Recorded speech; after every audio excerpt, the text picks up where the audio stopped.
I?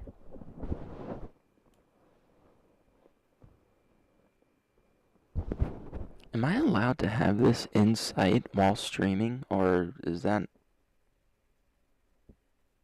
It's not like this is monetized anyways, who fucking cares?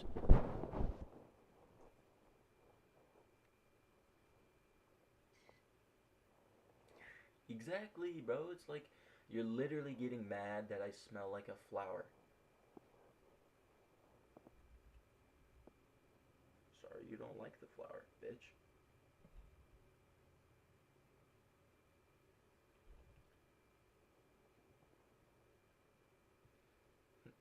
Damn, they dank in here today. That's what we love to hear, boys. Alright. Cut a 2 liter. Don't do that, bro. Just spend the $50 the one time in your life to get a... Oh, Jesus. Spend the $50 one time in your life to get just a decent bong or a piece of glass. It'll last you, and you just take care of it.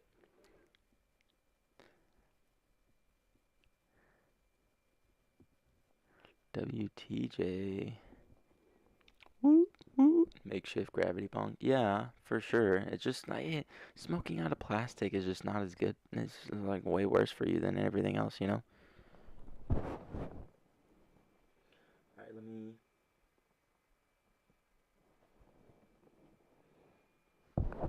Fiends! For the fiends! Bro, I have smoked the most down bad things.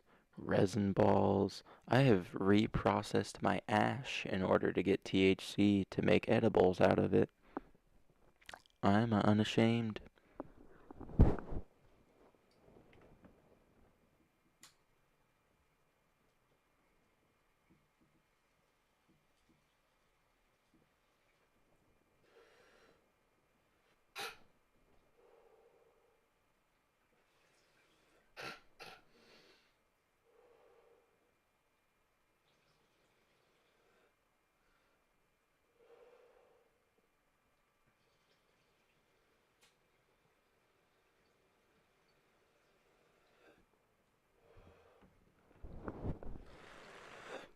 Ow. I'm crying. If you ain't crying, you ain't highin'.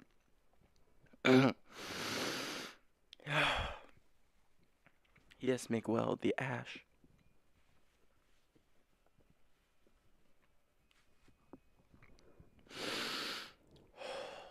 Yeah, I've used cans. Sorry about being late to the starting of the video, you guys. I'm just breathing.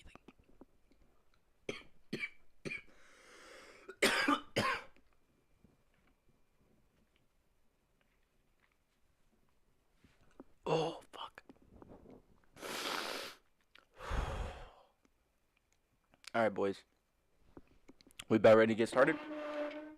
Let me get some W's in the chat if we're about ready to get started, boys.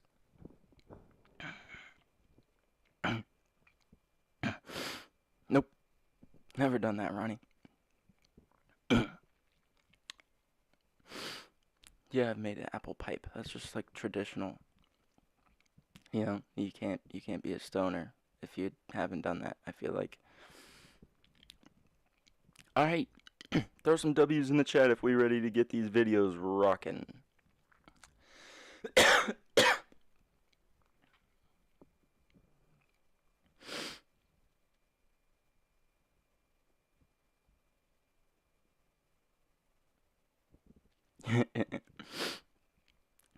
You're goofy, bro. Just can't find you. W. W, W, W. Drop the W's, lads. You know, that's actually a good point. Let's do this.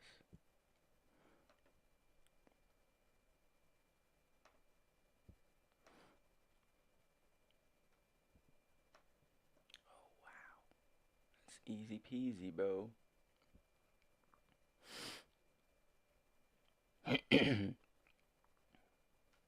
Alright, here you guys go. Nope, damn it. Don't move, rude. Stop moving!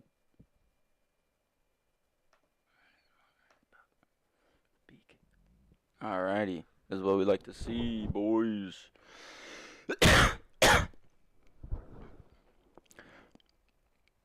Yeah, let's get started. Alright, tell me if you guys can hear this audio, by the way.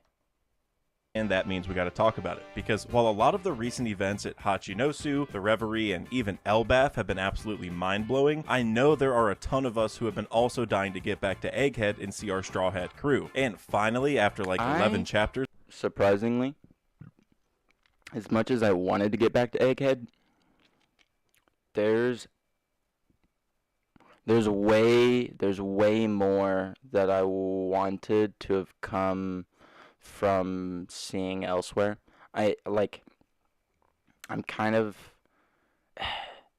at odds because I really like the blue panels that we got where it flashes through all the different blues for this chapter, but I'm on the edge of if I've decided if I would have rathered more pertinent information to have been revealed and for us to have not gone to back to Egghead so quickly.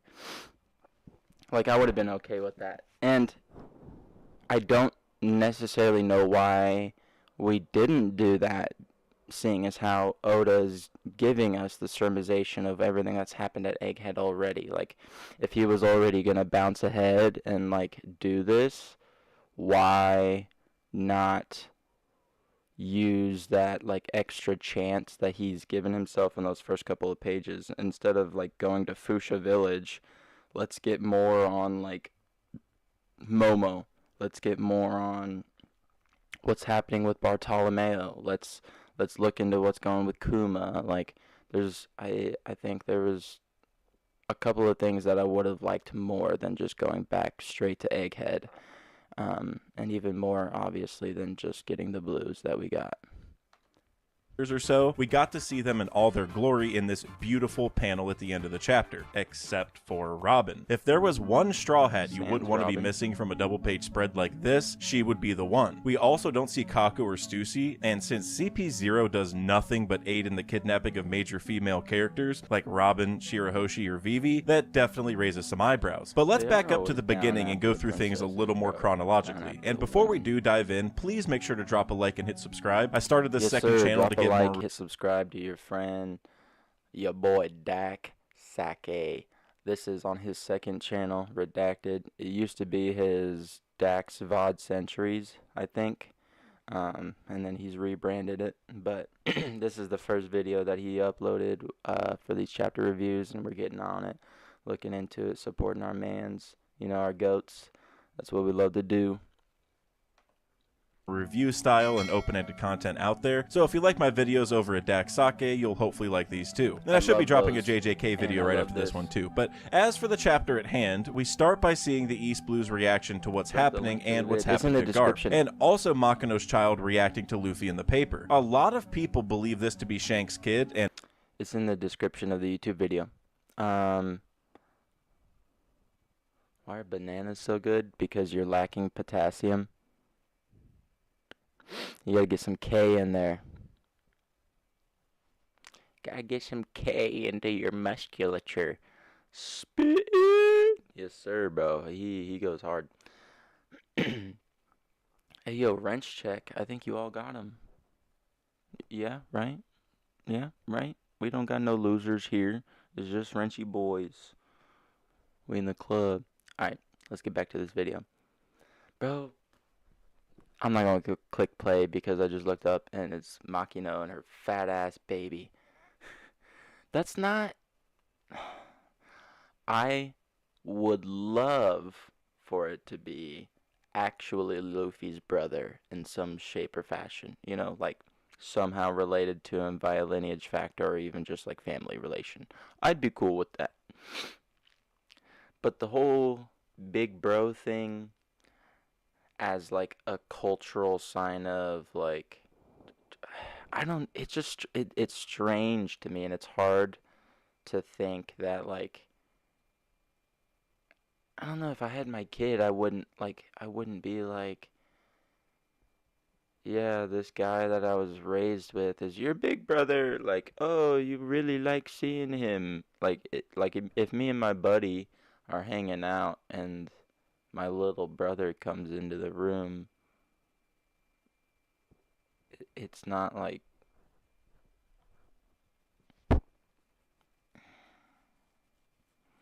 I don't know. It's just it's hard to place because it's a cultural thing that we don't have to deal with, that I don't have to deal with, you know.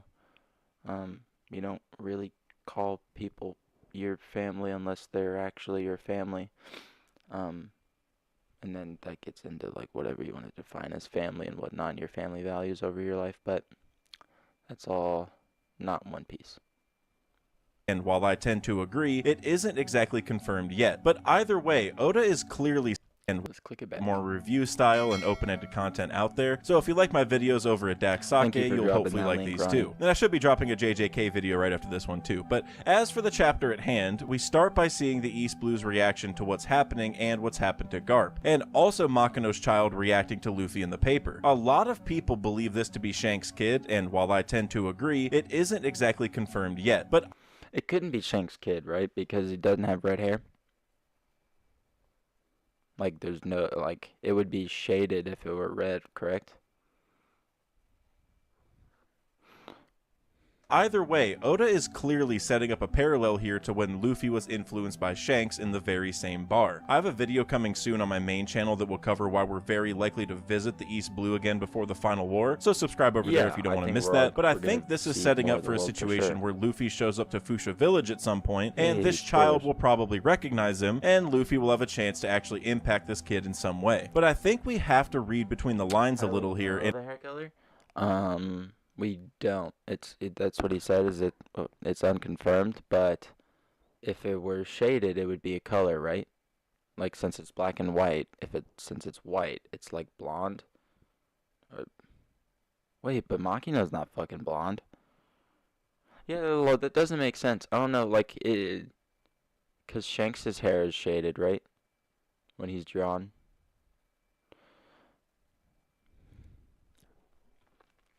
I don't know, man. I don't know if there's a way to confirm it just with the information that we have right now. Yeah, yeah. It would not be telling enough. I agree. I agree. Could be Benny. It could be Benny Boys. Ben Beckman. Silver hair. Wait, that ain't a bad. That's not a bad play. It could be Benny Boys. Yeah, it could be Benny Boy. That's crazy. And realize that Oda is just using this child as a way to tell us that Luffy has been in the paper a lot. I mean, Makino even says the baby's starting to recognize Luffy's face from all of the photos, hinting that there's been quite a few lately. Imagine. Yeah, I guess it is kind of like he's just a celebrity. It's Luffy Sunset, not Two Piece. God damn it, Boofy. Not about it. No, bro. There's no Two Piece. What I would love to see though is Oda turn the world over to like free reign creativity, right? So rather than having Two Piece, you have something that'll be its own, but in the One Piece world, right? And it's a very big distinction because if you don't make that distinction, then you have something that's trying to directly like equate and or like tie in and fully encapsulate all of the themes of the first story anyways, and One Piece is way too long and too gigantic and too crazy to do that ever. Yeah,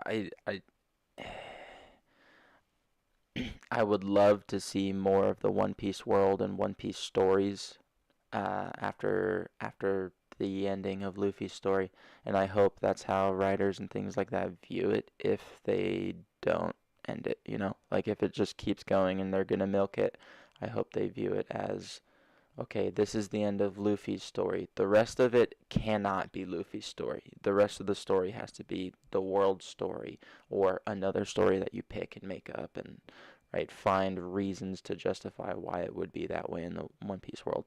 While we know Luffy's been in the paper for what he did at Wano, as well as supposedly kidnapping Vegapunk, I wonder what else has been... Well, So, okay, wait. Because Wano was like 2 weeks ago? 3 weeks ago? It wasn't super long, right? Because, no, it was a couple months. Because there was a month, there was some months sailing to Egghead, right?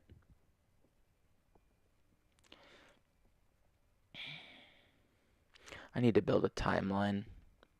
But that's really hard to do, man. I think I could do it.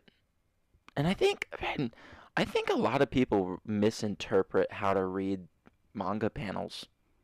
Like, so, like the little slash bits and bobs where it's like like a slash of a panel and then another part of a panel and then an actual full panel. That's time moving. Like that's conveying motion and time and change. And a lot of people don't read that. They're like, "Oh, it's all happening at the same time." No, no, no, no, no. It's giving way to each other. It's specifically designed in that way. That's why you have distinctly different like types of manga paneling, so that way you can convey different types of story.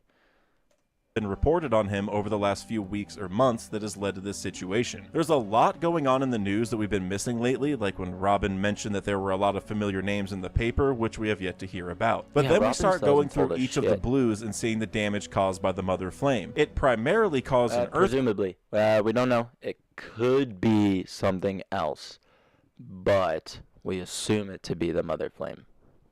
Important distinction, because unfortunately, I think Blackbeard's like upper limit is gonna be higher than Whitebeard's, and Whitebeard Quakes couldn't do this and were never this strong or this threatening, and as such, it could be a great way to show how much more of a threat Blackbeard is than anyone has been before.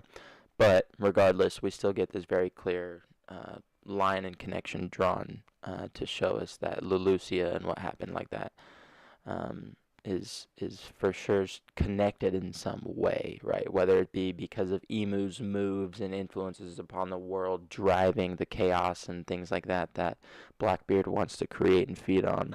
Hey, Hayden, you have a good day, bro. I hope those 8 hours go quickly, smoothly, and not tiringly for you, bro. Peace, Nakama. Yeah, it could be Blackbeard pulling some feet. It could be, some other crazy thing, but it is probably likely to be what happened with Leloucia and the aftershocks, right? But I still think that it's important to make that clarification that we don't know for sure, right? It's been 6 days. That's what we do know, right? Quake, which 6 days later led to tsunamis and other issues throughout the world. I love how Oda actually added a lengthy delay between the initial action. Okay, so see what I'm talking about here? How you have this rightmost panel here, and then it gets into this left where you have these diagonally broken, and the middle one is a trapezoidal panel, and then you have the speech box, and then that secondary line, right? That is all conveying this happened first, then this, and then moving, like, okay, more time, and then on to the next panel. Like, the way that you interpret it is how the manga panels are lined up and moved or changed. And this is why a lot of people think that Endgame One Piece might get around into fooling with like manga panels and things like that. Some of the best manga I've ever read changed up stylistically how they use manga paneling and how they convey motion and action and all these things. And I think that's all really cool, but I also think that it's very easily misunderstood and and misconstrued. But yeah, this is a very clear example where you can see this happened, and then juxtapose, you have this huge gap right here, which is kind of saying this is happening at the same time this is, and then you have this flow of motion where all of the manga panels are kind of bleeding into each other and then showing the progression of time. And I think a lot of people don't pick that up and don't think about that. And so to them, they're like, everything is literally happening at the exact same time. And it's just not. And the shock waves, much like we see in real life with tsunamis. And Japan is unfortunately no stranger to those, with the last huge one occurring back in 2011, so Oda is definitely drawing on that element here. And then we get to what is my personal favorite part of the chapter, because Brook is my favorite character, and we see Laboon. Anytime Laboon's in the chapter, it's a 10 out of 10 for me, pretty much. But then we also get to see Iceberg, and remember, he was already trying to make Water 7 float because of Aqua Laguna. So later on, when we hear the sea levels have risen around the world, Water 7 should be impervious to that, actually. But it is a beautiful time for Oda to bring him back in the story, because we all not impervious, because they're not, like, they haven't achieved that yet. Right? And obviously the intention and understanding of the flooding of the world, at least in Ennie's, or not Ennie's lobby, at least in Water 7, has been known for a long time, right? They have this huge history that's documented of, like, oh, we built this city on top of this city and this city on top of this city because it just kept getting higher. It's like, okay, and you haven't decided to not keep building city, like, you haven't decided to just leave, like, testament to human hubris and whatnot, but what have you. Associate Water 7 with Ennie's lobby. And what else do we associate with Ennie's lobby? A random giant hole in the ocean, which... Okay, again. It looks so constructed. And what I mean by that is that the bit of land that is there is not a holdover, I don't think. I don't think it's a remnant from whatever was there before the hole happened. I think that was literally built over the hole, right? And that's probably how Emu and all of them built Impel Down. It's probably how you get these, like, super deep sea constructions, right? The pylons for Tequila Wolf, all these different things that, like, I think Emu particularly is going to be about controlling void and space, like the absence of thing, right? But still thing, like space but not space, no matter, right? But via the way that works, you can manipulate matter and things like that. And the reason why we see this huge depression is someone, I don't know if it was I don't know if it was Par, it may have been somebody in a chat stream, but they had said it looked almost like someone had taken a glass cup and stuck it into the water. And that makes a lot of sense, right? I think that Lulusia and the whole island was shoved into the seafloor, like displaced into the ground, moving the tectonic plates and what have you.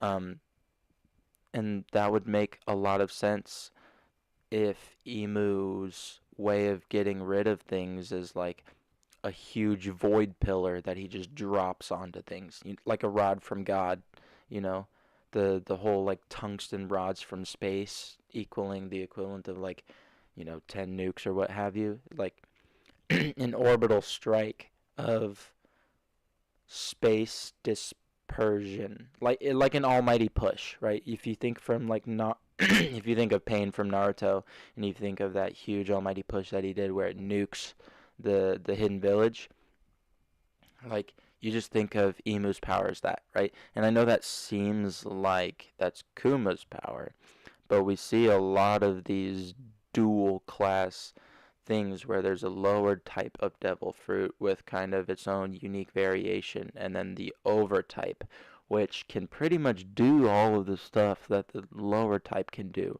but it can also do all these other things, and it can do them in a lot more of an easier and fundamental way.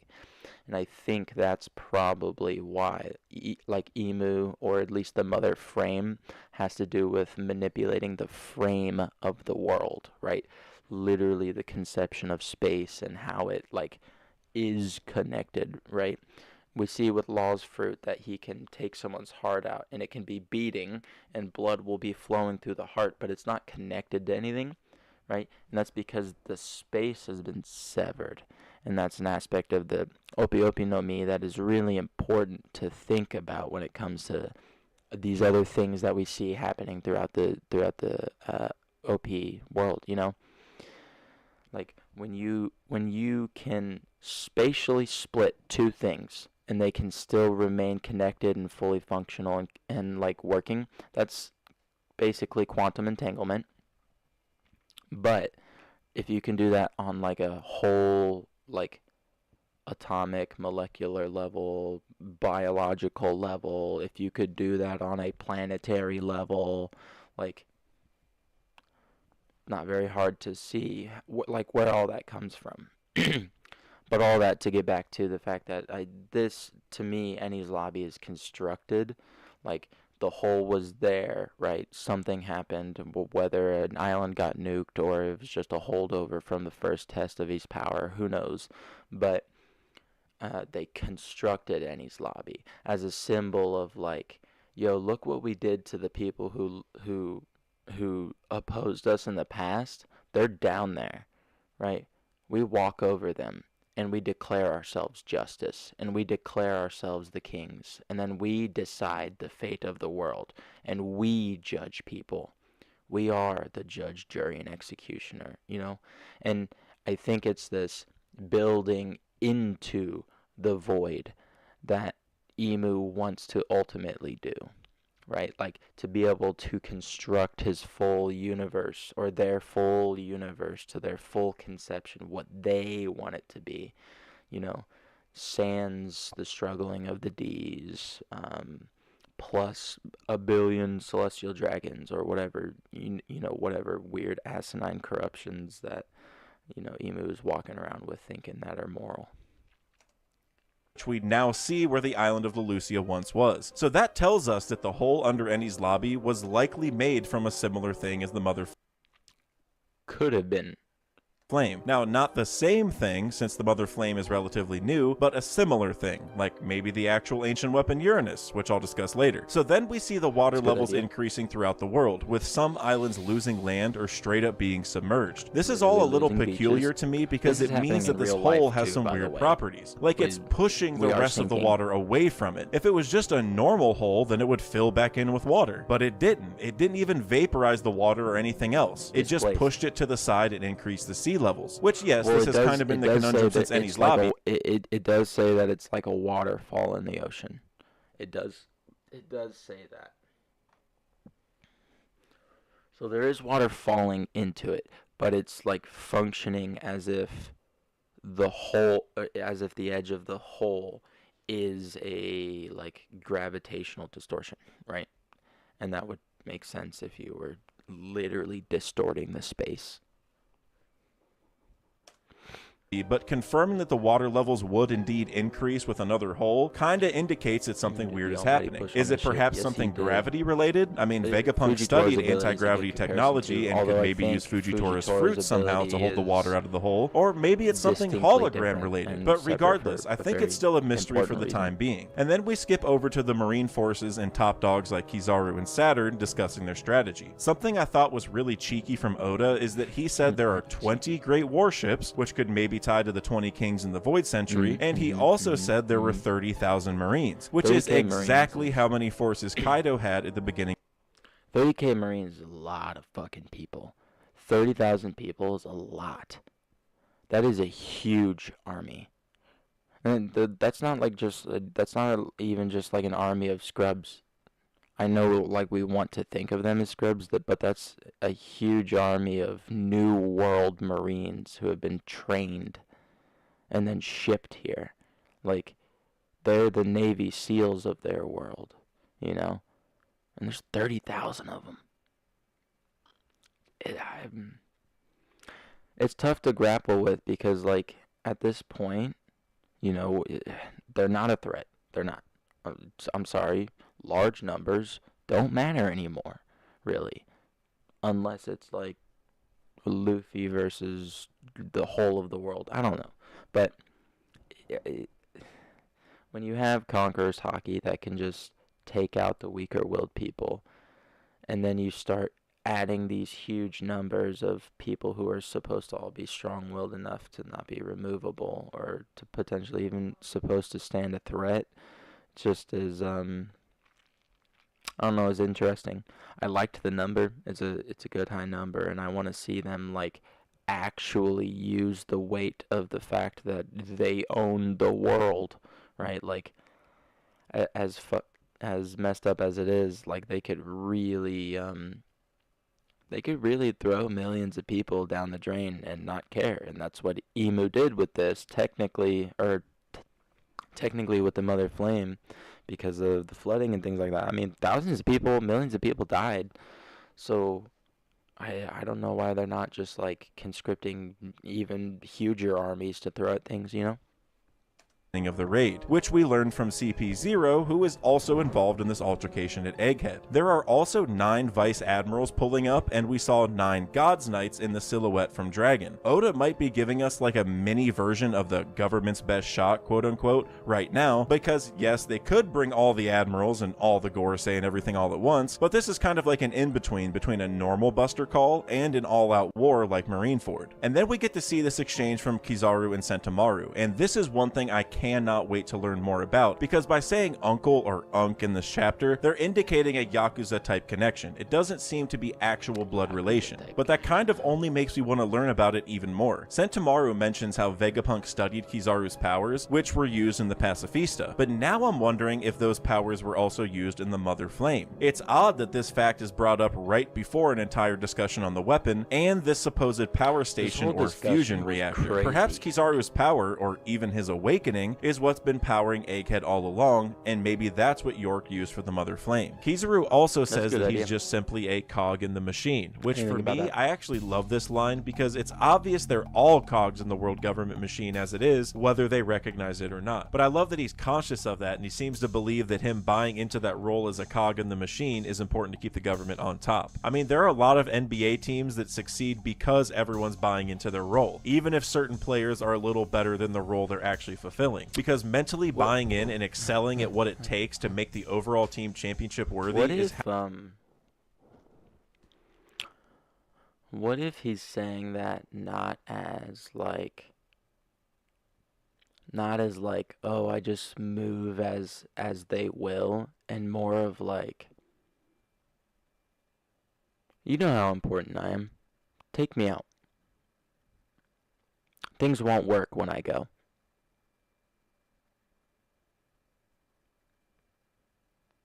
How often do people complain about broken cogs?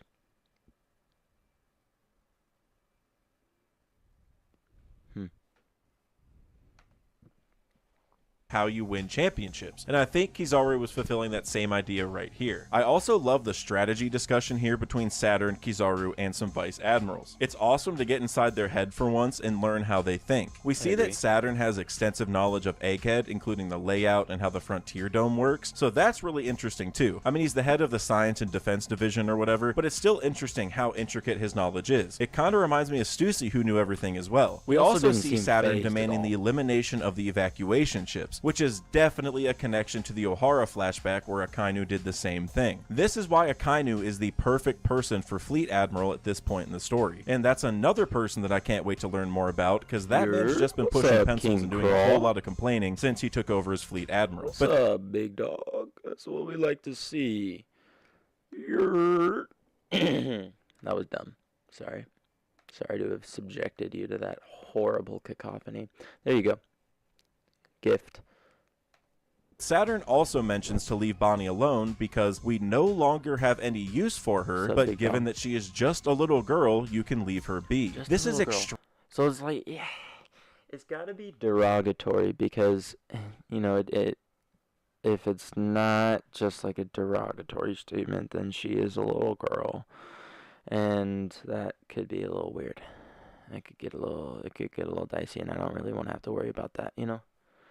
I already kind of hate that it was a theme with Momonosuke and the fact that he's going to forever be a child in an adult's body. I mean, like, I would have appreciated it, like, if Oda had been like, oh yeah, but eventually his brain will, like, acclimate and whatnot, but I don't know. I just really kind of hope it doesn't go down that route with Bonnie. I mean, it could go down that route and be wholesome, like it could be pulled off. It gets real close.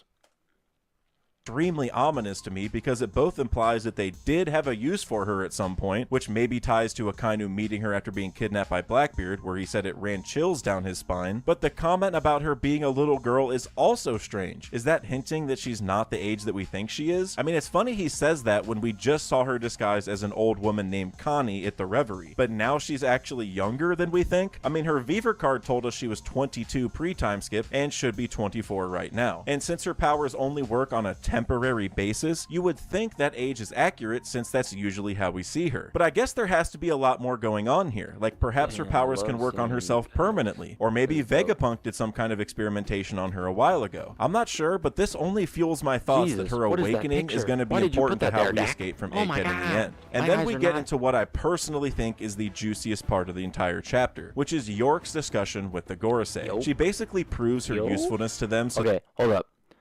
That outline right there of Saturn, the way that his face is shaped, that looks exactly like the shadow that we fucking saw at Egghead, right? Right? Like, that looks exactly like the shadow.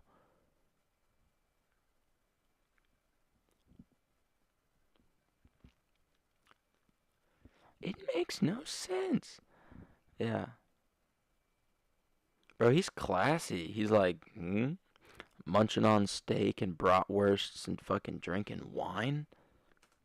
So that she doesn't get eliminated with the rest of the Vegapunks. Because not only does she not care about the Void Century like the Stella does, but she can replicate the Mother Flame. She even said that, I'm glad They said, am I right? She didn't say that they were right. She could not be capable of making it. We all just assume because that's what he says. But what if she can't? And that's just a misdirection to make us believe that she's like a much bigger thing than she is. It's all about perspective, man. Damn, bro. You gotta work at 11. Bro, tomorrow is Gear 5 day. Ronnie, you can't have it be tonight and tomorrow. You can't do it. I sent it, thus proving she was responsible for the Mother Flame to begin with and not the Stella. It could have been made by the Stella. It could have been parts made by the Stella that she snagged and sent. It could have been something that the Stella made for them that she hid it inside of. There's all these different things that can be done to say that she didn't make it. And I think that it's probably a good idea to still kind of leave it up in the air.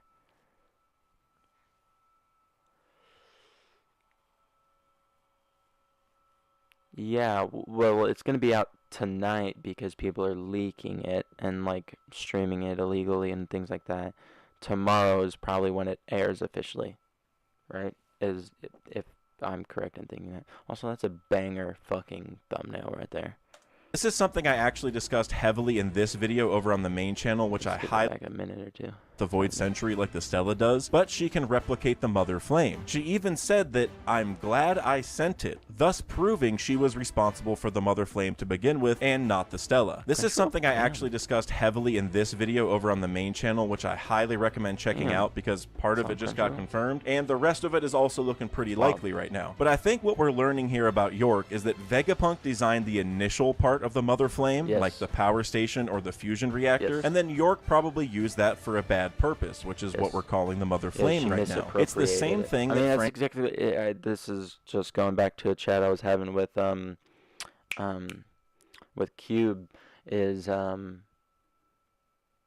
god, I totally just deleted what I was gonna say from my brain. Oh no, it just went out the window. It's gone. That's upsetting. Initial part of the Mother Flame, like the okay. Never mind. I just needed to jog my memory for a second. Yeah, she just misappropriated it. Um, Cube, Cube, Cube.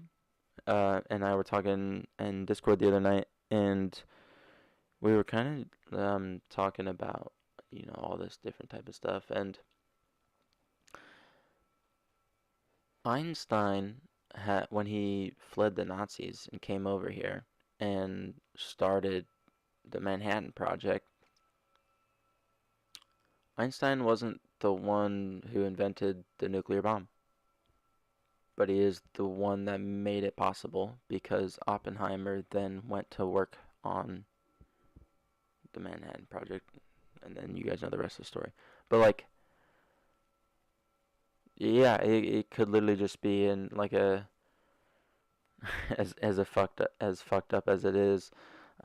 York could have inherited the will of Vegapunk, the evil will of Vegapunk, and his like pursuit of being able to make really crazy shit, particularly weapons and other things like that.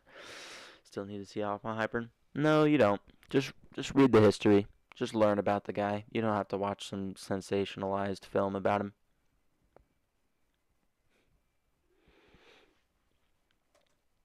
Power station or the fusion reactor, and then York probably used that for a bad purpose, which is what we're calling the mother flame right. Yes, Ronnie, bro, that's totally normal for most people working on their birthday. Most people don't get wished happy birthdays. Most people don't have people that care. Whoever's birthday it is, happy birthday. Well, if you know the history, bro, then you can just think about it. Like,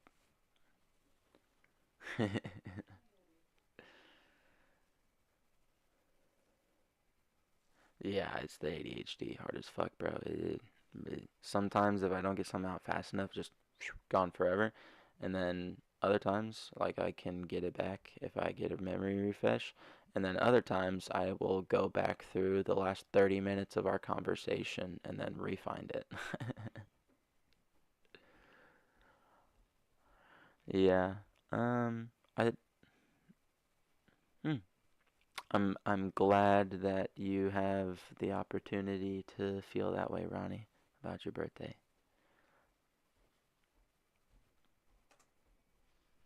Right now. It's the same thing that Frankie learned from Tom in their flashback. Sometimes you're going to create something for one purpose and it can get used for the wrong reasons, like Frankie's battleships. But Tom said that even if your weapon can destroy the entire world, you still have to love it. So even though Vegapunk's fusion reactor and York are being used against him in some way, he will probably still see the good in them because it's not the creation.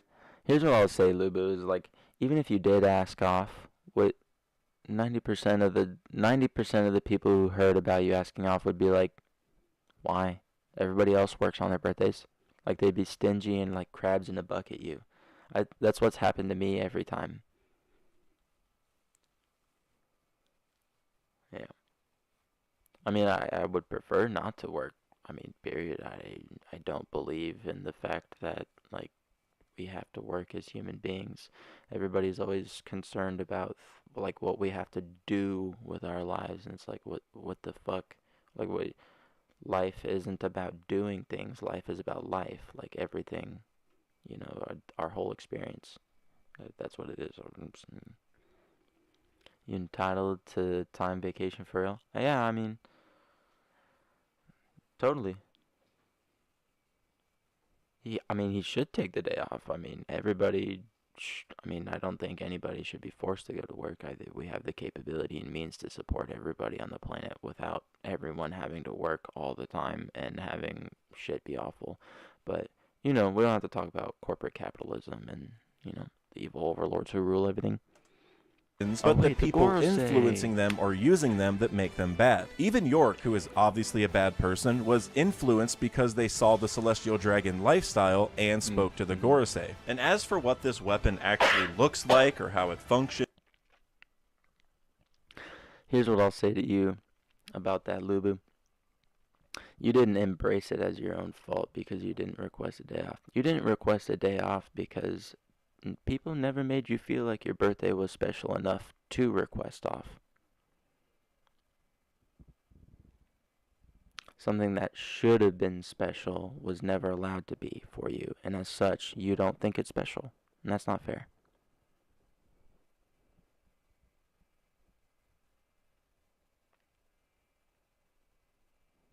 Yeah, go crazy. Party hard, have fun, relax, be safe, you know.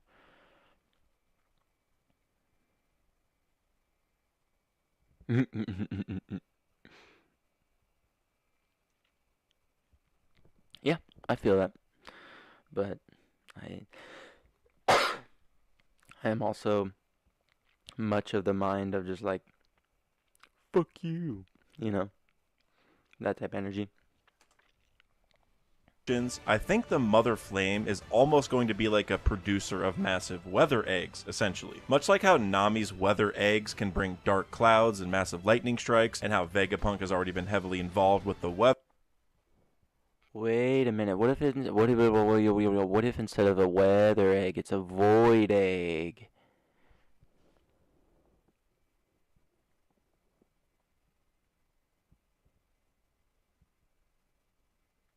Okay.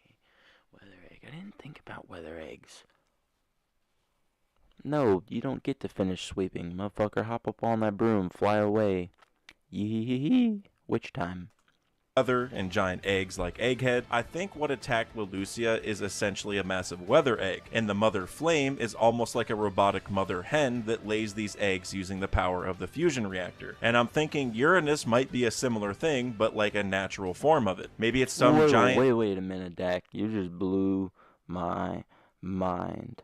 Let's rehear that, because I was literally just thinking this, because you'd said the weather egg thing. I've not done a whole lot of thinking about the weather egg facet, even though I have this whole like theory about Nami having an ancient weapon named Zeus at the end of the story and all that stuff. Wait, that's all regardless. Like, I had not thought about weather eggs. Let's rehear what he said.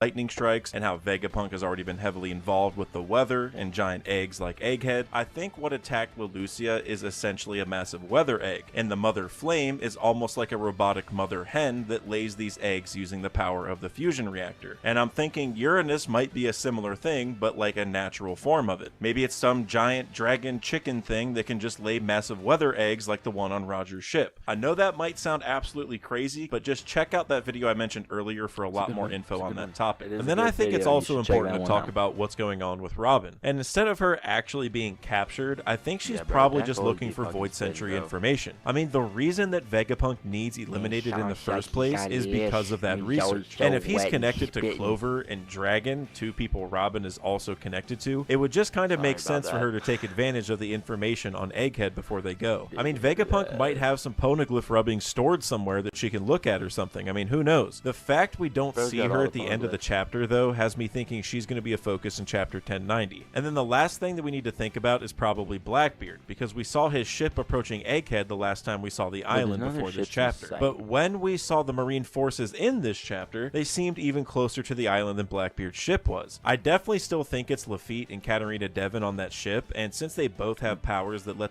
Dak, you're tripping, bro. You're tripping. Lafitte is already on the island. He is literally in the last panel of this chapter. He's sitting right on Rob Lucci's shoulder, dead in front of everybody's face. Them infiltrate places. I think they got there early and snuck in already, and I wouldn't be surprised if we learned they were somehow involved in York's current situation. I mean, maybe Blackbeard's crew took the Seraphim already, and that's how York got overpowered. I think this is also something that's likely to come to light in the next chapter. Like, if there's any level of infiltration happening, it should have already happened, right? It does not make sense for like things to play out and then for this to like step into and then be complicated by another traitor game where, we're like second guessing everything still, even though after we just got the traitor revealed and then questioned it and then got it revealed and confirmed and then questioned it again and then confirmed. It's like, I don't think we need any more of that confusion happening right now, and it would make sense if it was already like in play, right? The odds that we see Robin or Kaku or Stussy being impersonated by Katarina Devon is very high because we don't see them in this panel, right? Like, it's very easy for that to have just been what happened. He said this motherfucker Stussy was looking good during Egghead. That's all I'm gonna say. Yeah, always. Hattori D. Lefete. Carl, that's my mistress. You watch your mouth. Yeah, you look like you want a mistress and that you would want him to watch his mouth. Stussy made me want to hop in the One Piece world for a couple of days. That's crazy, bro. That's crazy. She was the one that did it for you? Not like Robin? Not like Ulti? Not like Yamato? Damn. Or so if I had to guess, so that Oda can kind of set up his whole chessboard. But hey, that's it for this review video. If you enjoyed this type of thing, please show me with a like and a subscribe down below, because I want to drop a variety of anime content over here, like J. This is what we all do, boys. We go up. Oh, damn. I can't subscribe because I'm already subscribed, but here you go. Bink. $5.99. You better bounce that boy to 600. It better hit 600 if I hit refresh. You guys have 3 seconds. 5, 4, 3.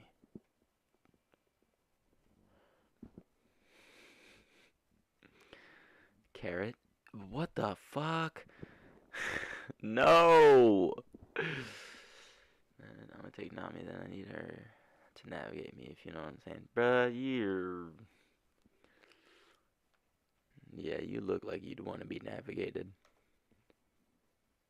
You look like you'd want to be circumnavigated. It's everything you wish for. Your site traffic is Dude, skyrocketing. what? You're tripping. Until Boa's over? this happens. Be careful what you're you wish taking for. Boa over Build your site Ulti? on a platform that's engineered for success. So Yeah, fucking... One Piece chapter 1089 is... I get you. I hear you, man. You just don't like personality. Top 1. Says Oda. You don't have to agree with him.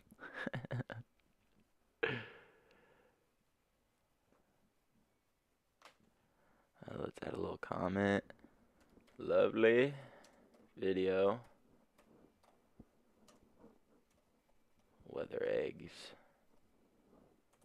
Blew my mind.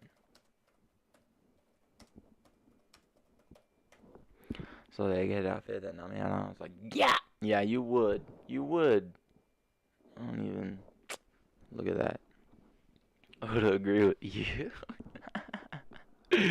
Alright, you guys are goofy. You guys are goofy. Alright, what did we think about that 1089 review? Was it a good recap? Did it kind of hit on a lot of the, like, potential theorizing points that we were kind of thinking of after coming off of this chapter? Do we think it did a succinct job of kind of conveying some ideas and bringing some things to the forefront? Dak W. Yes, sir. Yes, sir. Oda agree with you. Dude, I wish Oda agreed with me. I feel like I would be a much better storyteller.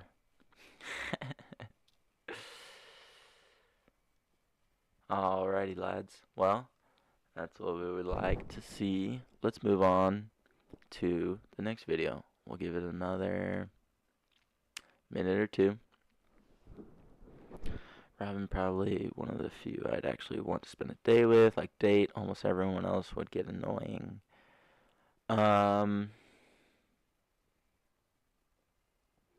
Robin would be great. Yamato would be great.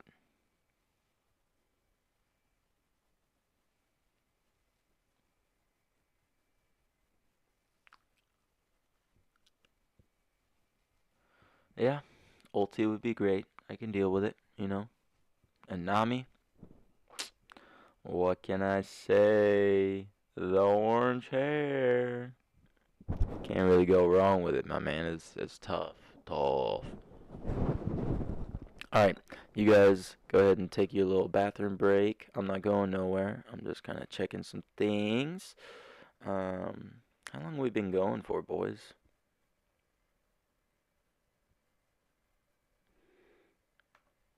We have been going... How do you check? Where do you check that?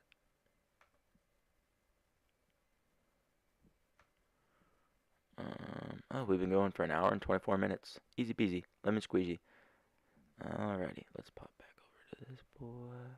This boy. Give me the chat back. York and smoothie, bro. What smoothie? Bro. But you're right though. York for sure. I don't mean to growl in your guys' ears so much. My bad. All right. Let's hear some W's in the chat if you guys want us to kick off the next video. It's a 15-minute video. By the way, there's a hour and 24-minute stream for a 10-minute video. Ulti would be so much fucking fun, bro. Are you kidding me, bro? Her ups and downs. Endearing. What are you kidding me? She just triggers all my trauma responses. Bro, them long legs. Yeah, they're so long you can't do nothing. What do you mean, bro? If they're long enough to keep you 12 feet away, they're too long.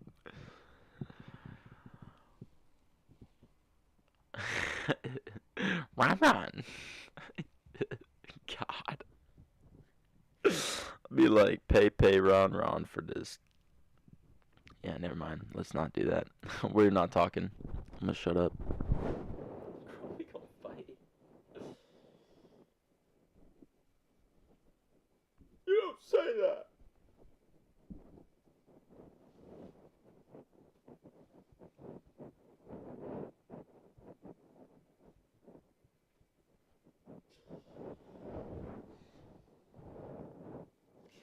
Lamau, Ron. Yeah, that's what I'm saying, bro. Like,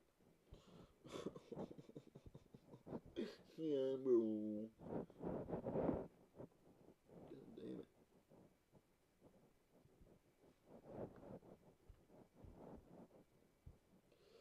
Yeah, Ron. I'll be like, Ron need to run, because I'm about to light his ass up.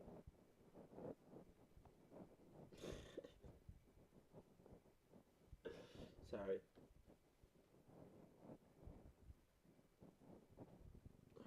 God damn, this is frustrating. Let me take 5 seconds to fix my bandana. W what? W what? What do you guys like to hear? You guys got any questions for me? I know we talk One Piece quite a bit, but...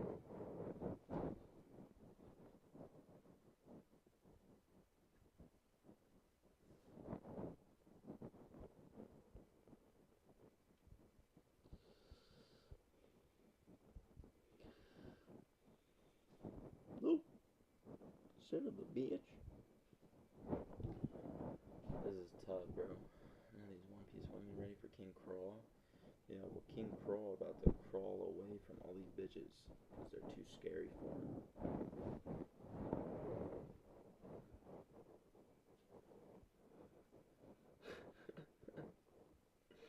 Mic drop.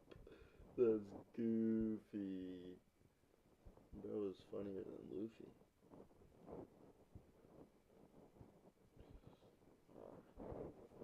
Okay, I just don't know how to tie a bandana anymore, I guess. I lost the ability.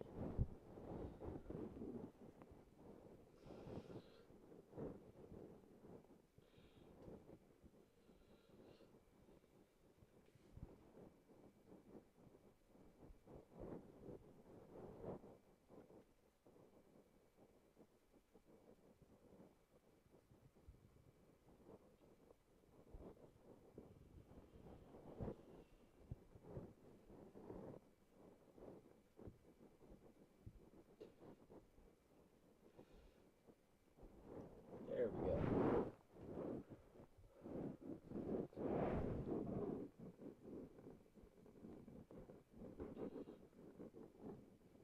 They call you King of Kings.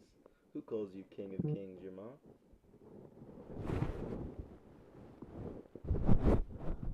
If you're the King of Kings, what am I? The Ding of Wing Bings? Alright. Let's hear One last round of W's if you guys are ready to kick off this next video. All the ladies call you that. That's tough, bro. That's tough.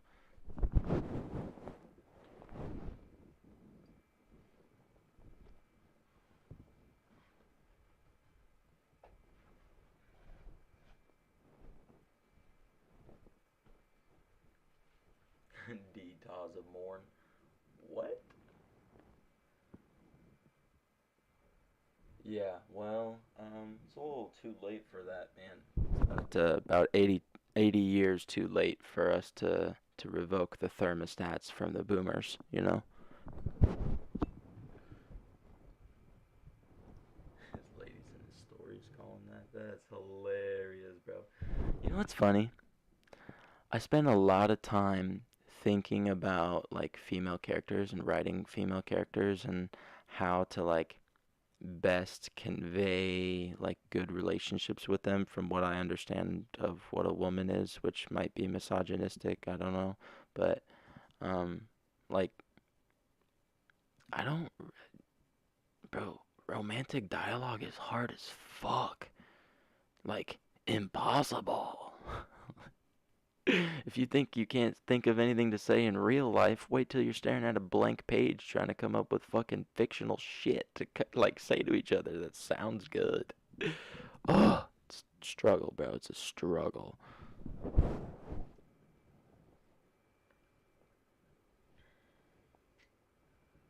Alright, one last round of W's for this video, boys.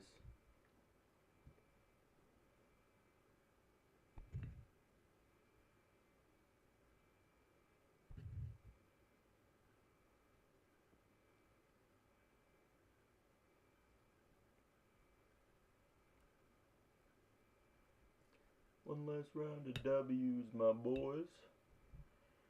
And I promise I'll try not to par as much this time because I know he's a little bit as long-winded like I am. By the way, did you guys hear that, or did none of that come through? I can't tell.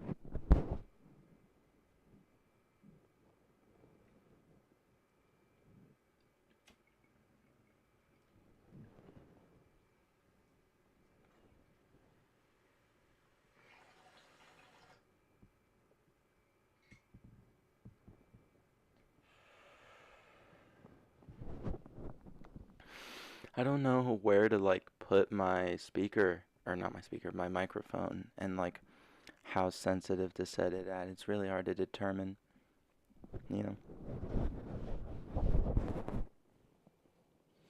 Alright.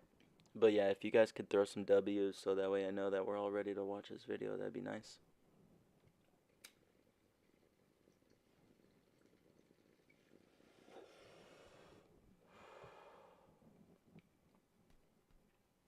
Do you guys like Par? I kind of really enjoy his videos for the like more long form drawn out thoughts and things like that. www.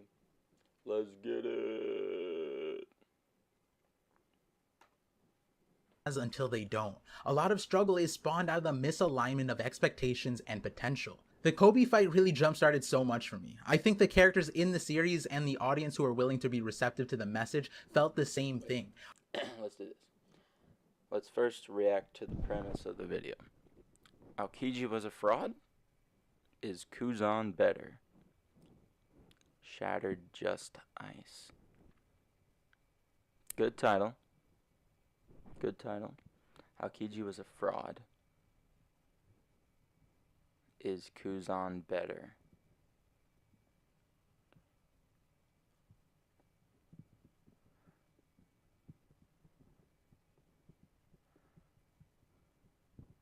Yeah, Parvision is great. I love how he like wraps his thoughts around so that way they connect. It's really, really great. His videos are super awesome for like when I'm thinking of headcanon and things like that, and like when I'm sitting and trying to puzzle out what I think about certain things, I'll put on one of his videos just to like catch a couple of like odd sentences here or there that really pique my interest and like get my brain going. It's some good stuff, bro. Aokiji was a fraud. Is Kuzan better? Yes, I agree with the premise. Aokiji was a faked persona that he was affecting to accomplish what he thought he had to do in order to reach his goals. And Kuzan is a man freed from the shackles of justice that he had chained to himself. Right? Like, Kuzan at this point doesn't owe anything to anybody. He doesn't, like, he's fully free. And so what that means is it comes down to what he wants to like determine for himself, and obviously that's what we're seeing is like he's going on this self-discovery journey and what have you. I think with this, with the last time that we saw him and Garp punching each other, there's always been this like this idea that high level combatants can convey their feelings and thoughts and things like that to each other through their fists, without the use of speaking. And like we see this happen in Naruto relatively frequently. Um, and I think there is a level of actual reality to it, because if you've ever experienced violence without anger, it's very intimate, it's very strange, it's very almost alienating from what the experience actually is. Um, yes, Naruto, Baki, good stuff. Yeah, it is literally just like it is a real life concept of like, I don't know. Have you guys ever like gotten together with your friends and sparred? I mean, this is maybe a weird thing that I grew up doing, but like me and my buddies would literally like we would throw hands, we would spar, and like we would jump around, we would try to like poke holes in each other's defenses, we would try to slap each other, we like not mean, but like we would like tell each other that we were ready to play and stuff like that, but like you spar and you and physical combat and like wrestling, you do really, you get to know someone very intimately. There's something about like your like heartbeats interacting when you're punching each other, like seeing the pain that you're causing and feeling like the repercussions of that on your body as like that's going on. Like there's all these very intimate and connecting things, and if you've ever been through a violent experience without the anger and the hatred and all these things, it's just the violence, like it's pure physical like something. It is weirdly intimate, you know? All that to say that, like, being able to communicate through your fists and being able to, like, convey your, like, your bearing, your ideas, your philosophy, your moral tenets, that's obviously what Kuzan was trying to do. He's not, like, facing down Garp, like, oh, I don't want to fight Garp, like, oh man, I'm shit, like, I am just a piece of garbage, Blackbeard pirate, like, that's not what's going on. There's all of this character that's wrapped up in those fists that he's throwing at Garp in a rebellious way, because Garp, as much as Garp is great and as much as Garp is a good guy, the reason why I specifically think that he needs to live until the end of the story is because the way that he went about things is wrong. Because all it does is maintain power for those who abuse it. It's an unfortunate part of the fact of like ACAB, all cops are bastards. If you're wearing the uniform, unfortunately you're participating in the system that is promulgating certain things, and especially with the celestial dragons, and you have much more prominent like affect of slavery and things like that. Um, yeah, Aokiji was most definitely like a front, a cold persona that Kuzan put on in order to try and find the path that he felt like would lead him to where he wanted to be, and it wasn't in the Marines, and he learned that, and he found that out, and that's why he left. Like that, it could not be in the Marines, and so he left. And now he faced down with Garp. I so, Garp didn't just like continuously assail Kuzan, right?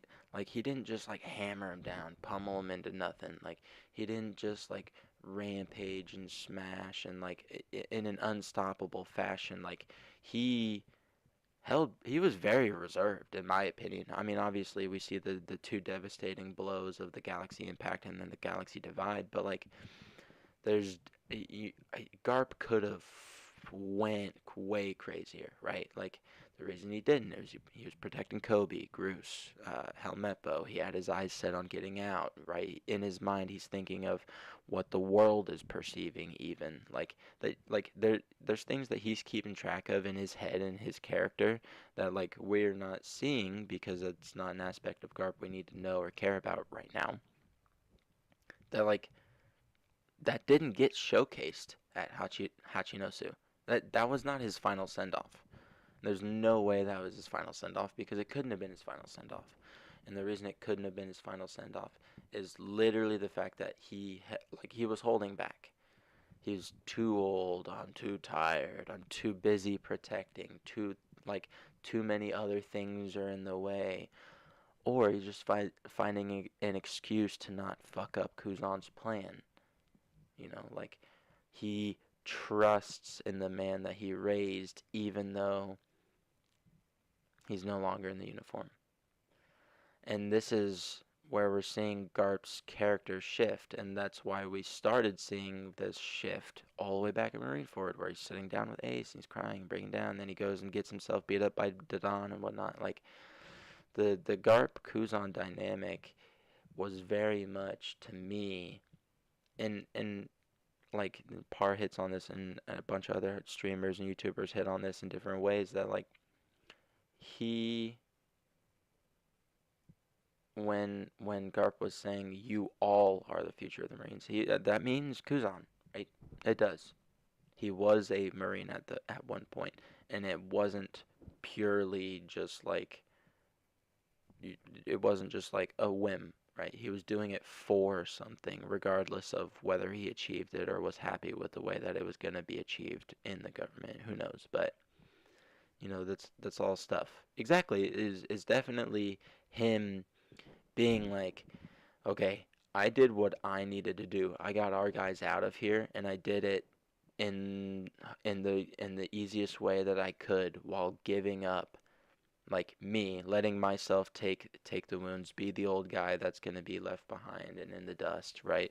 Oh, you can kill me, that's fine, right? I've done the things that I need to do. I raised you, and I know you're a good man, and that what you're doing will accomplish something that is for the better. I know that, despite that you're not going about it the way that I would have wanted you to, right? And we see that growth because Ace died, and then he had this like emotive breakdown and growth into kind of wanting to care and nurture, and maybe the world government is wrong. Maybe Garp's way of going about things was wrong, you know, and we see this full shift, I think, at the end, where he's handing off to Kuzan. And I think specifically Kuzan is going to get better as a character, because we're just going to see more and more of this stuff, you know? I believe Kuzan agrees with Garp's goals, but doesn't agree with how he's going to get things, wants to show things his way, what he's trying to figure out for himself. This is honestly passing the torch on the next generation. Garp understanding shit. Yes, he's testing him as well. They haven't sparred in a minute. Yeah, I mean, like, if you can't box with me, fuck off, right? You're not going to be able to achieve what you want anyways. But if you can, go for it. Take me down. Right? Whatever, if whatever you're doing requires that you take me down, it's probably a pretty good one. All right. That was 14 seconds into the video. I'm going to shut the fuck up, let it play, and try not to interrupt. Oda really painted a whole museum of meaning within chapters 1087 and 1088. all centralized around what I think we can justifyingly call a main character of One Piece, Kobe.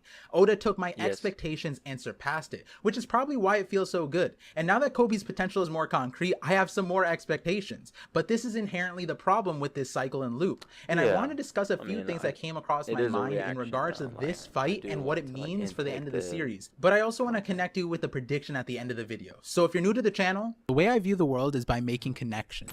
So let me connect you to my vision, the Par vision.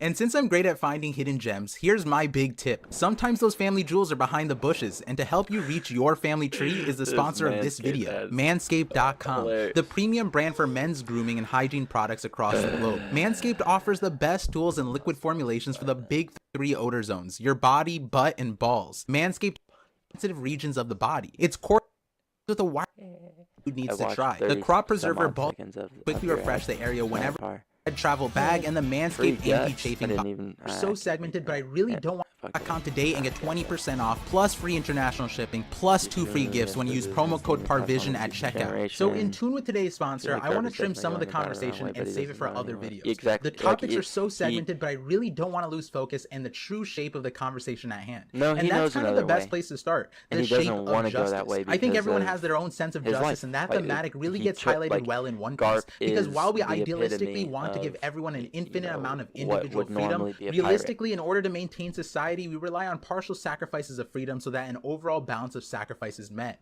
Oftentimes, an unjust society is when the sacrifice is disproportionate, but determining what that looks like is a mountain to climb, and enforcing it is a separate mountain to climb. Unfortunately, no system will be perfect, so fail everyone an infinite amount of reading, chat, and talking. But I really don't want to lose focus and the true shape of the conversation at hand.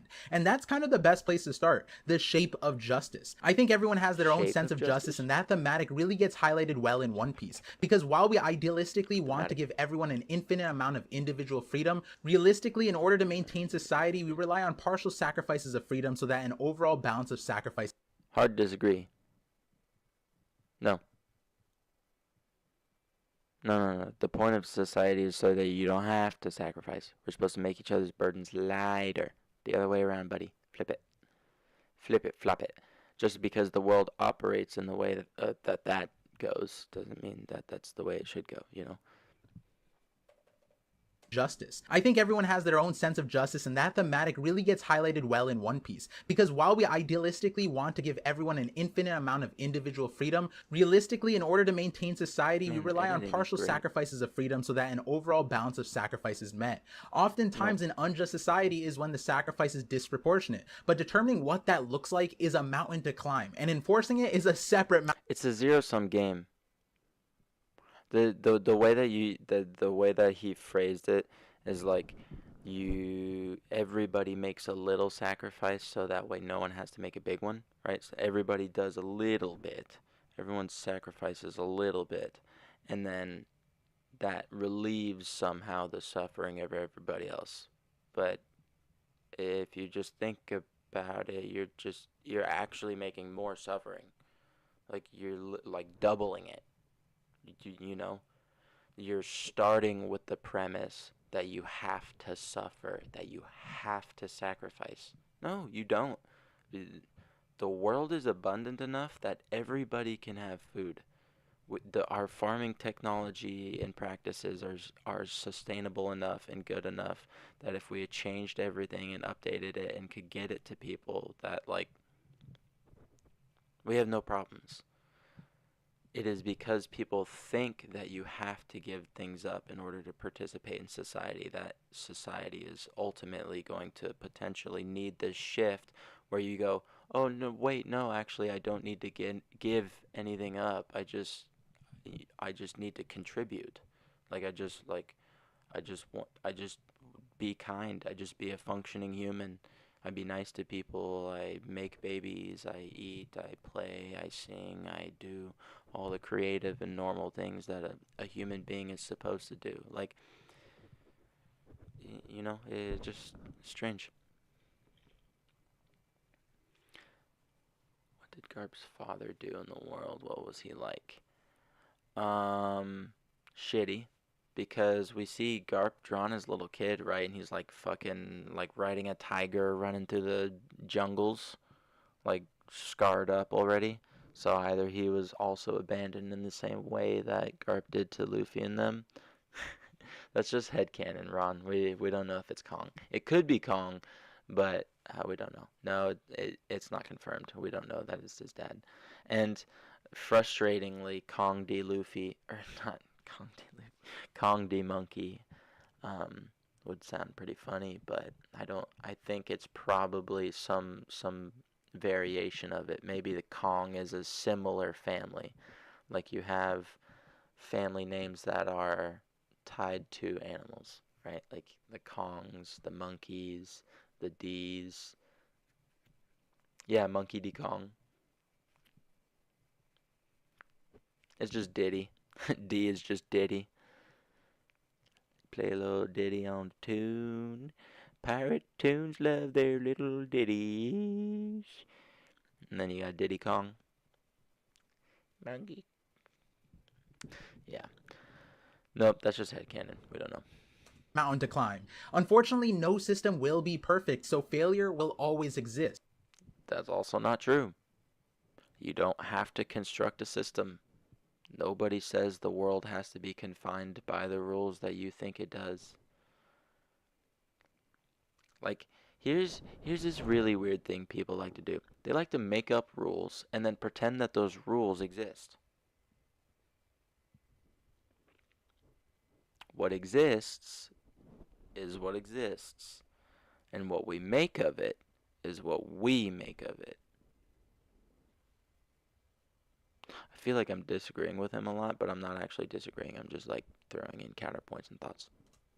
And the reason I bring this up is Kuzan's current strife seems to be that there is a kind of justice that he wants to achieve that isn't attainable through the Navy, from his perspective. And I can understand and agree to that. But in this last panel in chapter 1088, I almost wonder if this is what he was seeking at the end of the day. He has become the same criminal that a year prior he himself would lazily detain without a second thought. And what's interesting about Kuzan, formerly Aokiji, is that unlike any other admiral, Oda gave him a developing sense of justice. Before Ohara, his sense of justice was burning justice, and then it changed to lazy justice. I wonder why he chose that direction. When you look at the situation at Ohara, it's pretty apparent that Kuzan was unhappy with how it all concluded. Innocent civilians were slaughtered, he apparently thinks he killed his close friend, and he went against his initial deals for a little girl that he didn't even choose, but rather his friend chose. So while he smothered his friend's potential, he was willing to let the potential his friend chose breathe and see the light. So in all of Ohara, he was contradicted. I don't think there was a single thing that happened there that went the way he expected.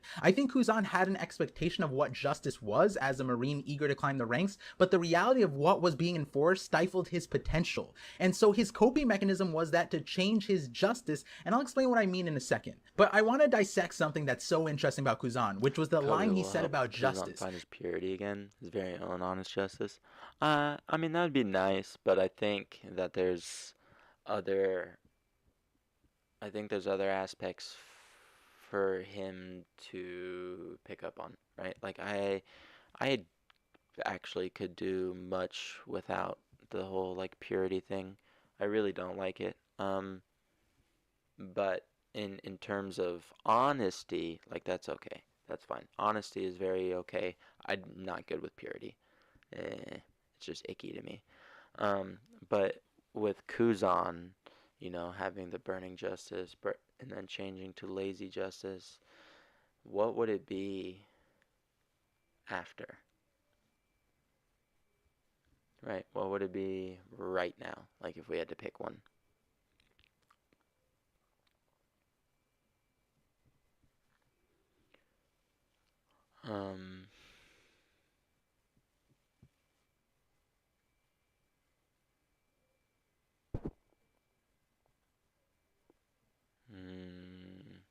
I don't like the term pure. You know what I mean? Yeah, right now. That's what I'm talking about. Like current day, what do you think? What do we think his honesty, or not his honesty, his justice sense would be? I'm thinking like it could be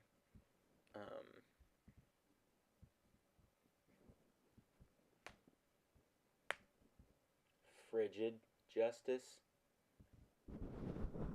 Not righteousness. Like frigid, cold, unyielding, sharp. pruning, you know. Exactly. Honesty is good. Purity is like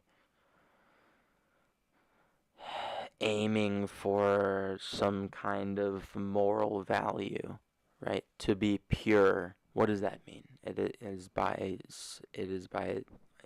definition subjective. Whereas honest, that's a very hard meaning thing. Like if you're honest, you don't lie. Like you tell the truth. You are outspoken. You're open with who you are. Call me Luffy, parallel Jesus. Dude, it could be. I think I need to just learn Japanese and watch all the Japanese theorists and stuff, man.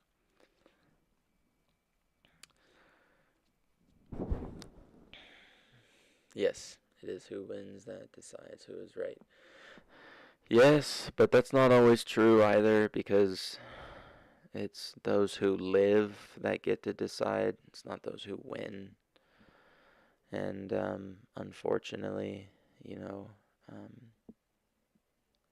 if it were just those who win, we would all be very brainwashed. You know what I mean? Like, it's not about who wins, it's about who survives, who lives on, who tells their story, who is not forgotten. That's more accurate. Bro, this is what I'm saying. People like to make rules up and think that they are real. There aren't rules, man. The only thing that matters in life, technically, is living longer than everybody else, even if it's just well, I'm not brainwashed. And the reason I say that is because if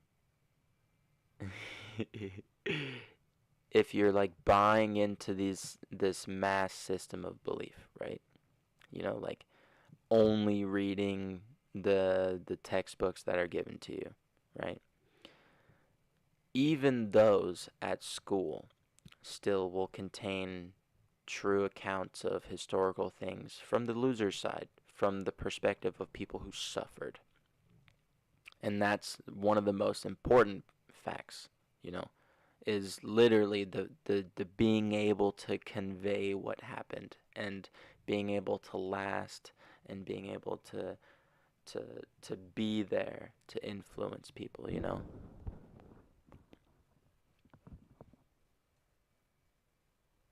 By the way, Joy boy. The episode dropped. He said that justice changes shape based on a person's standpoint. I agree. Then he also said justice can make someone go mad. And I can't help but think, especially now, that this can be seen as projection for Kuzan himself. I think the idea of justice is making him go mad because he can't seem to align with what is expected of him. At the Ohara incident, he completely wavered in his decision making, which, while I don't agree with Akainu, that is something that can be seen as a more resolved standpoint. Ultimately, I think every decision Akainu made is one that he personally believed in, and that is basically the issue here. Kuzan left the Navy because he feels like his sense of justice clashes with others, but I think it's worse than that. I think Kuzan can't choose for himself. This might sound confusing, but if you remember my Garp video, I pointed out that basically every canon detail we know of Garp is him basically committing treason. Marineford was probably the only time where his personal values diverged heavily from the decision he ended up having to live with, but it was because he was personally choosing family on both sides. But that's not the point here. That's not the point? But that was a great point. What? I hate when motherfuckers be making banger points and they're like, oh, but that's not the point I'm making. That was a banger point. Let's rewind it. Let's listen to it again. so mad. And I can't help but think, especially now, that this can be seen as projection for Kuzan himself. I think the idea of justice is making him go mad because he can't seem to align with what is expected of him. At the Ohara incident, he completely wavered in his decision making, which, while I don't agree with Akainu, that is something that can be seen as a more resolved standpoint. Ultimately, I think every decision Akainu made is one that he personally believed in, and that is basically the issue here. Kuzan left the Navy because he feels like his sense of justice clashes with others, but I think it's worse than that. I think Kuzan can't choose for himself. This might sound... Yeah. This is great. He didn't have a goal for the longest. That's why he joined the Marines. He thought it would give him purpose. And then at some point he did find his purpose. And that purpose was not at the Marines. Right? He knows what he's doing now. And it's not with the Marines. It's not with the Marines. You know? That's why he left. It's not with Blackbeard either. But Blackbeard is a means to an end. Yeah. Confusing, but if you remember my Garp video, I pointed out that basically every canon detail we know of Garp is him basically committing treason. Marineford was probably the only time where his personal values diverged heavily from the decision he ended up having to live with, but it was because he was personally choosing family on both sides. But that's not the point here. The point is that Garp is the epitome of the Navy. While the admirals are there, Garp...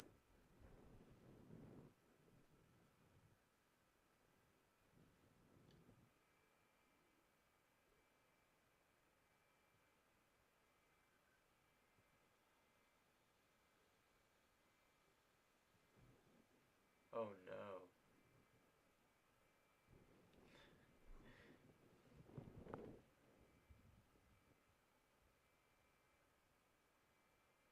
Yeah. I just put the mic down for a second. Yeah, no, I would never have been able to be in the military. My father was a Navy SEAL. I hate people who believe they have authority over me. Yeah, it's paused. It's not playing right now. Goober. Bro, don't. Yeah, there's no reason for us to go overseas and murder people in their homes. There's no reason for it. is the symbol. He is the example. He is what everyone strives to be. So how is it that he basically never follows orders but still gets the acclaim? It's because Garp goes beyond what is expected. In a real world scenario, enforcement agents have to make a momentary decision, and Garp says to not second guess yourself in the... Artillery, that's tough. Army Ranger, baller. Air Force, good eyesight. Love to see it. You got some good genes, tough boys. Decent IQs then too, probably. Yeah, not my type of liberation. Joy, oh boy. Heat of the moment and make the decision for yourself. At the end of the day, that decision is yours to live with, not the system's. And to bring it back to One Piece, in a scenario where it seems like there is no right choice, Garp ends up creating the right choice. That is basically the third option that he makes. For most people, that option doesn't seem possible, but Garp makes it a reality. So while Garp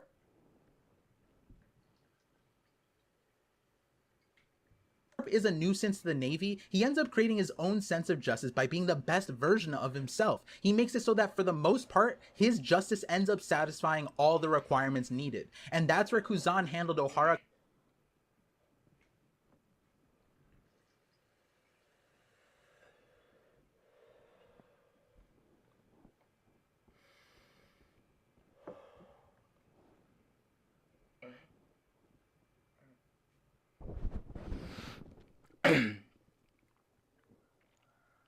Yeah. My oldest brother is a naval officer with a degree in nuclear engineering, and is also a doctor and has graduated med school. My dad is a retired Navy SEAL. He was a Navy SEAL instructor for 10 years, won tons of awards for that. And then has opened up a game store as his dream job and has been doing that for a long time. My papaw served in the army. That's on my dad's dad, my papaw. I think he fought in the Korean War. Yeah. And my grandpa, my mother's dad, fought in World War II. He went over to Berlin. And my grandpa's a really cool person. He did a lot of our genealogy and research and tracing back our family roots down into like Scotland and Ireland. Found our tartans, what clans we all came from, all kinds of stuff. He's the reason I know how to play bagpipes. He's the reason I know how to do drums. He's the reason I know how to do colors and like all that stuff. Yeah.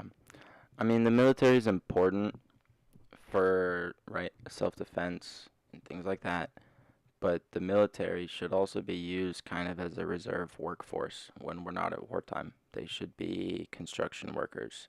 They should be being given schooling and trained on how to be civil engineers.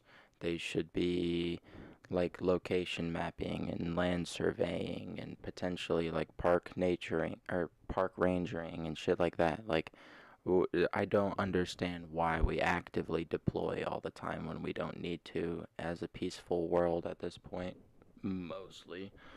But all of that to say that like the military plays a super key role in hopping like lower class people to higher. Like it gives us more ability to earn money, and unfortunately we like that is like something we've ingrained in our society, and that's like the fucked up part is like I could go and make a good living killing people.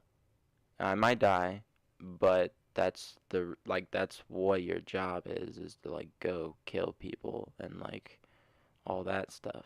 It's fucking crazy.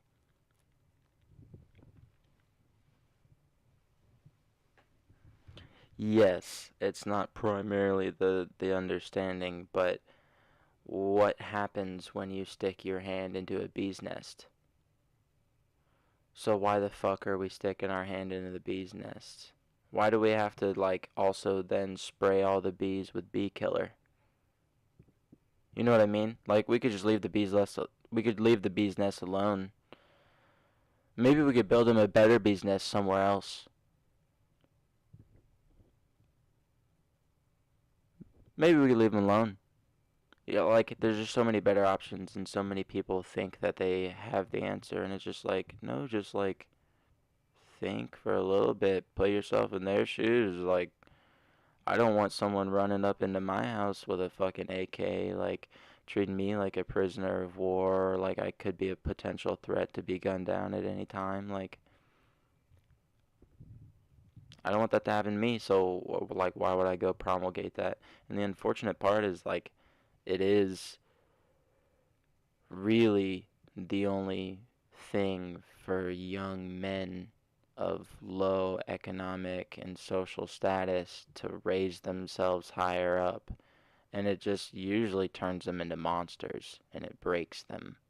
And it's not good. It's not good, you know. You're funny. I'll never run for office. I used to think about it, but that was back when I was a much younger kid and much more conservative and thought mind and whatnot. Much more bigoted and like unwilling to open myself to perspectives. You're funny though. Thanks. Back to the video. Are completely wrong, and it seems like his understanding of how to change afterwards didn't end up helping him find the right path. The main example I think of Kuzan misunderstanding his potential. Also, Lubu, I see your comment. Exactly, we should be sending all of them to be architects and people who know how to be people who know agriculture and shit over to lower class places and help them come out. Yes, sir. Yes, sir. Like, the only thing every human being needs is food.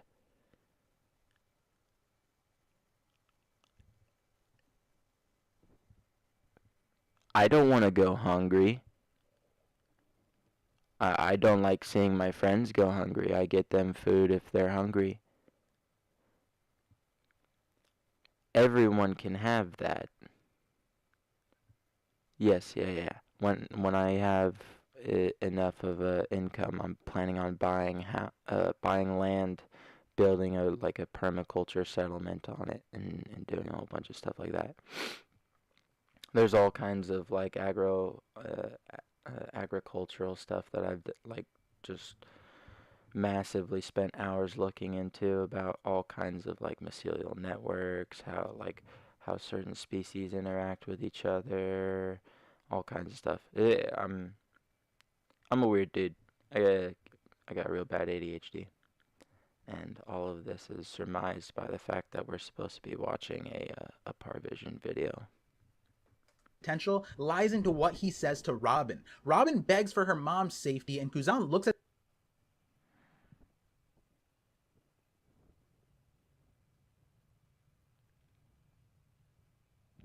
Well, the reason there's no widespread human trafficking is because of national defense.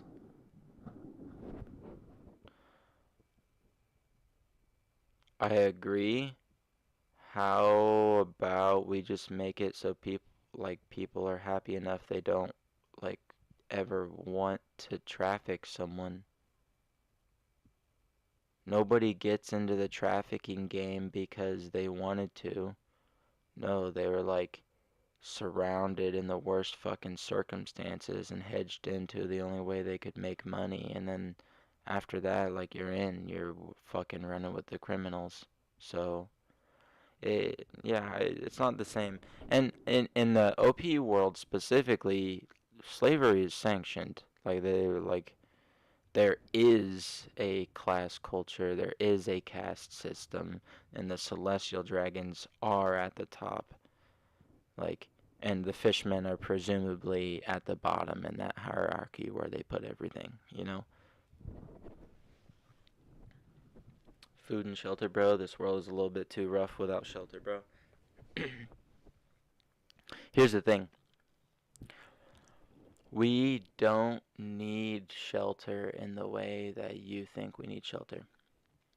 We need shelter in the way that we could plant a bunch of trees and we could bonsai their boles together so that way they grow into a huge lattice network that provides natural shelter and rain and doesn't disturb the ecosystem, isn't harmful for anything, and contributes to the natural biodiversity and availability of carbon sequestering technologies.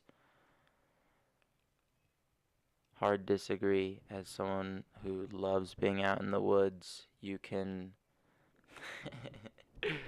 The only reason going out into the woods gets you sick is because you don't go out into the woods. If you go out into the woods often, you don't get sick. Just period. You have a good immune system. Like, if you're out in the woods and you've been out there for a while, you've built up a layer of like dirt and grime on you, you don't smell like a human anymore, the bugs aren't biting you, you're not getting eaten by the mosquitoes, you're fine. Yeah, here's what I'll tell you.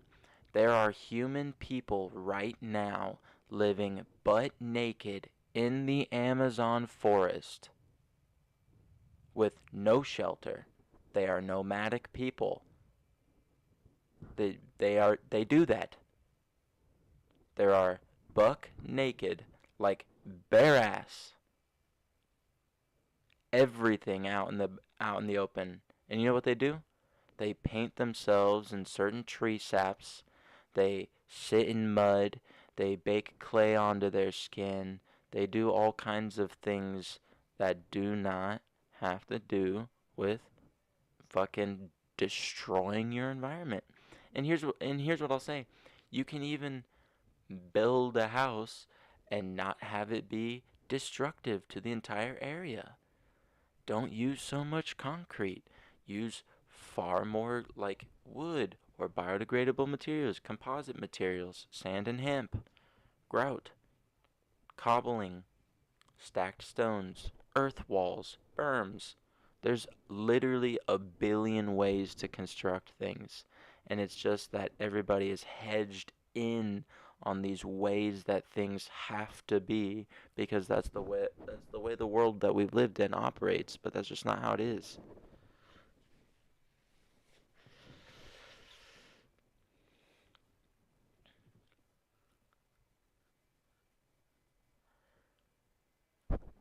Yeah, we all used to live on caves, back on break. Body has to adjust, acclimate, assimilate. Yeah, but if you're out there for 3 weeks, you get used to it. You do.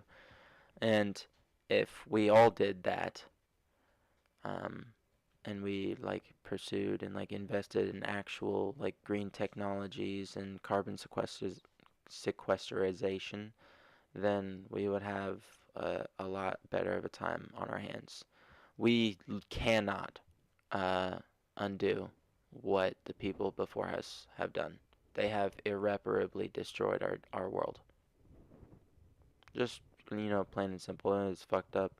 But, like, you know, all that comes around because the wealthy are greedy, because people presume that the world has to operate by rules.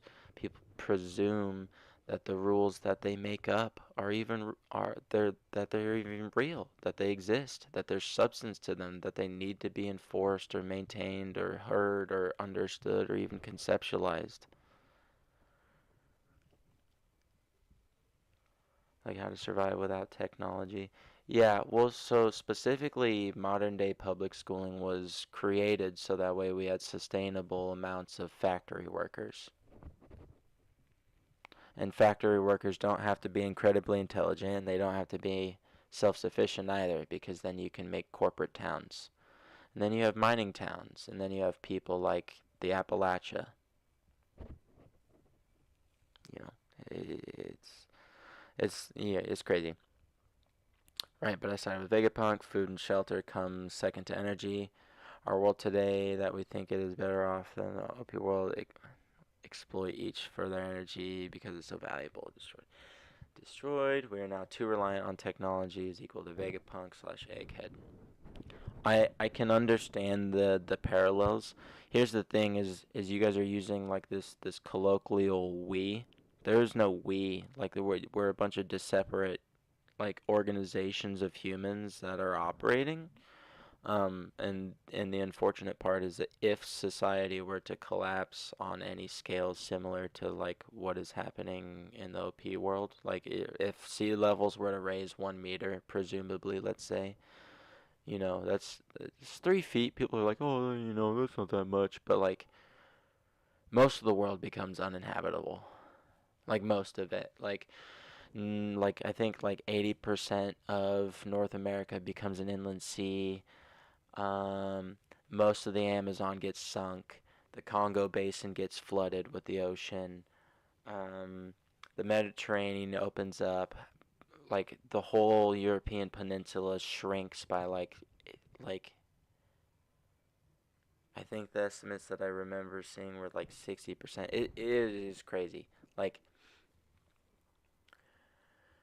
sea levels are whack, right? We cannot undo global warming, right? And this is why we need to invest into sustainable tech. And yeah, Vegapunk is trying to find that, but we're seeing the obvious problem with Vegapunk, and that's the exploration of the production of his evil psyches into probably the most horrendous type of people that could exist. And that's like the Oppenheimer, except that Oppenheimer knows that it's going to be used to obliterate millions of people and gave it away willingly, didn't care as a bargaining chip, not even sure if it would like get them any safety. Like,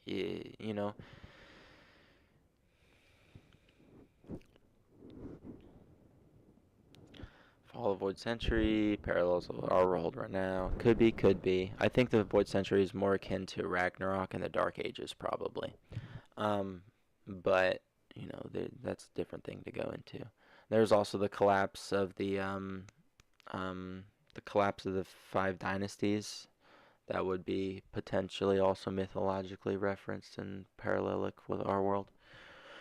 Talking about earlier how we were programmed. It's not necessarily programming because like still your home environment matters like to a massive amount. Like, and so does your friends, right? Um, but I do agree that there is some amount of just like intellectual blunting that happens due to schooling and the way that it does. I think it locks you down into a way of thinking that doesn't allow you to think of things outside of the things that you think, if you get what I mean.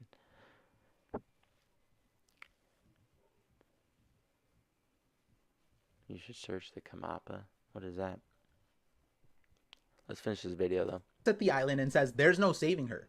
Alright, that's one thing. Now, the civilian rescue boat that was destroyed. It seemed like Kuzan was powerless in that situation as well. Do you remember what Pizarro said in chapter 1088? No. With if the Marines tried to escape in open waters, Kuzan could just freeze them. We actually have seen that Kuzan is more than capable of stopping an entire ocean's worth of water, a tsunami as well. So while Akainu and Aokiji disagree on how it was handled, if Kuzan just acted and froze the entire ocean there, then Akainu wouldn't, or rather couldn't complain because what he required was satisfied. No threat of escapees because Kuzan would have stopped them in their tracks without killing them. Hard to disagree with that. Kuzan is scattered in hesitation and constantly limits his own potential. Worst teachers the I had justice were that woke, Kuzan expected and was that's something the he unfortunate easily part. could have That's why I created. was If he wanted so to like save everyone on radicalized and Ohara, he conservative when I could. was He could younger, just freeze because the woke island and teachers are stop the just fucking flames. awful. If he was eventually going to run counter to the Marines, why not just defect there? And he wasn't able to grasp his own potential. And again, from what we know, he seems to think he killed Saul, but his power has the ability to save someone from a buster call. A literal giant target ice statue survived. So Kuzan telling Robin that there's no saving her mom or anyone else for that matter is a lie he has to swallow, because he has the potential to handle everything. But because he can't stand up for his own justice, he is sitting on his bum while the justice he dislikes takes over. And he thinks things will change just by changing sides, but it won't. Going back to the Pizarro example, even Pizarro could see potential in Kuzan's ability to succeed in the situation, but Kuzan didn't follow through. I wouldn't be surprised if after all of this, someone, namely Blackbeard, asks him how everyone else escaped with him. IT admins. Well, no, looking everybody for else out-of-the-box escaped automations because to Garp was time managing your presumably Apple devices. Then you need like. Here's the thing: we've seen that hockey can cancel out devil fruits. And him that having means to make Logi is too, right? So Kuzan has to be actively applying the ice to be freezing Garp, right? Not only do we like see the active part of that when he's doing it to Saul, but like he has to be there actively doing the effect for Garp. He cannot be elsewhere doing something else, right? And that is the whole reason Garp stayed behind.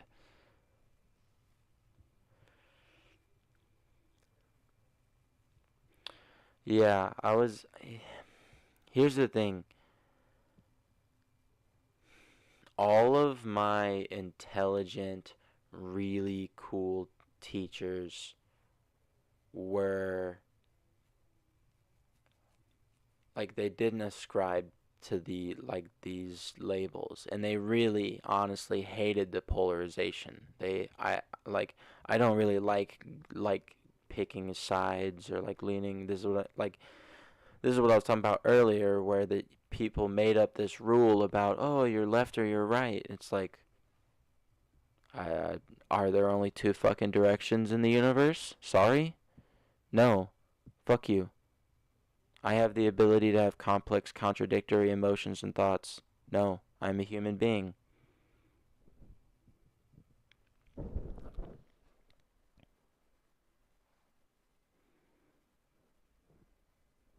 Yes, yeah. So I'm right there with you, Lubu. Like, severe ADHD, really, really bad. Never did homework. But I would do the work while I was in class because it was like I had nothing else to do. I would talk to friends, do the work idly, and I'd get most of it done most of the time in class. But I'm also talking to teachers. All the teachers always told me, Cameron, you're a really, really cool person, and I really can't wait to see what you grow up into, but I fucking hate you as a student. And I'm like, fuck you. Maybe you just suck as a teacher, and maybe your curriculum isn't designed for people who are actually smart and able to like pick things up and like normal conversation, and who have the ability to have mind expanding conversations.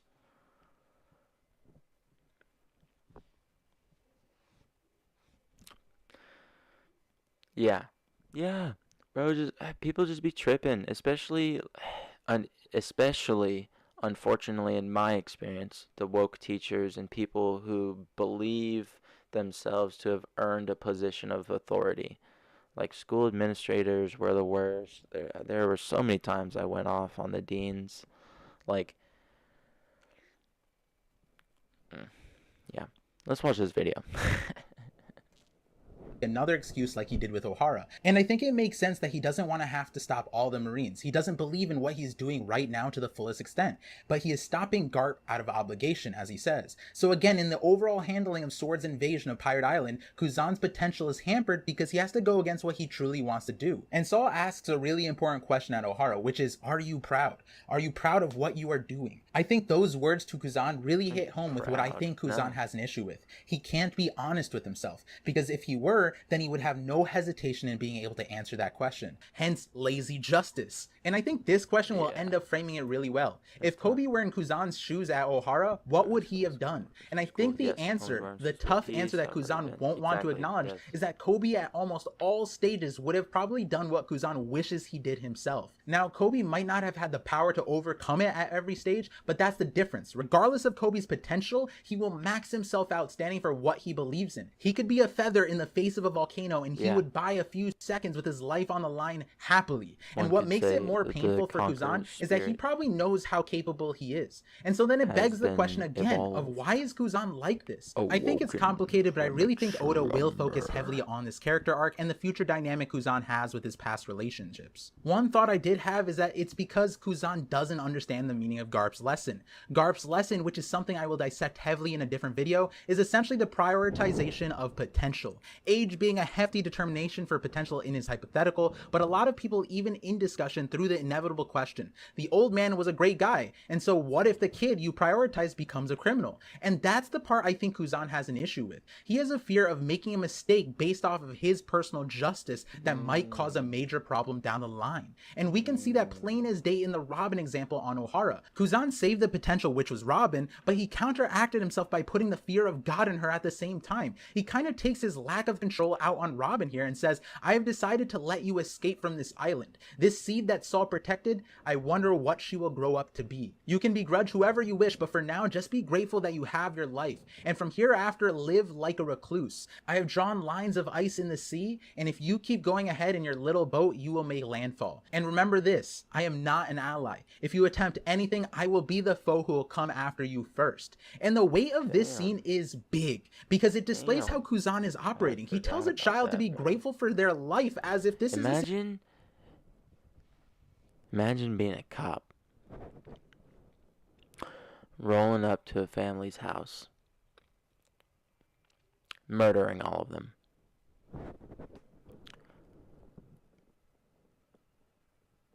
And you leave the little girl alive. And you're like, tell anyone and I'll kill you too. How fucked is that? Not even just like normally traumatizing, like, oh, my parents died. Not an accident. They were murdered, knowingly. And then you were left alive? And then, like, made fun of. Like...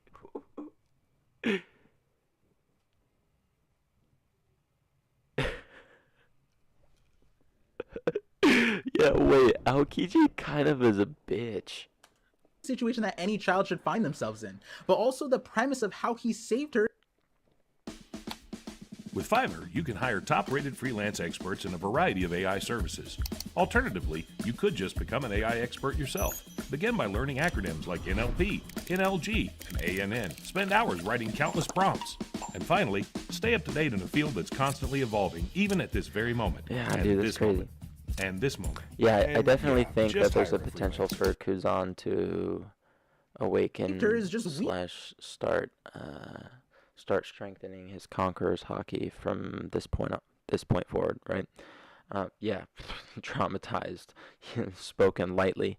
Yeah,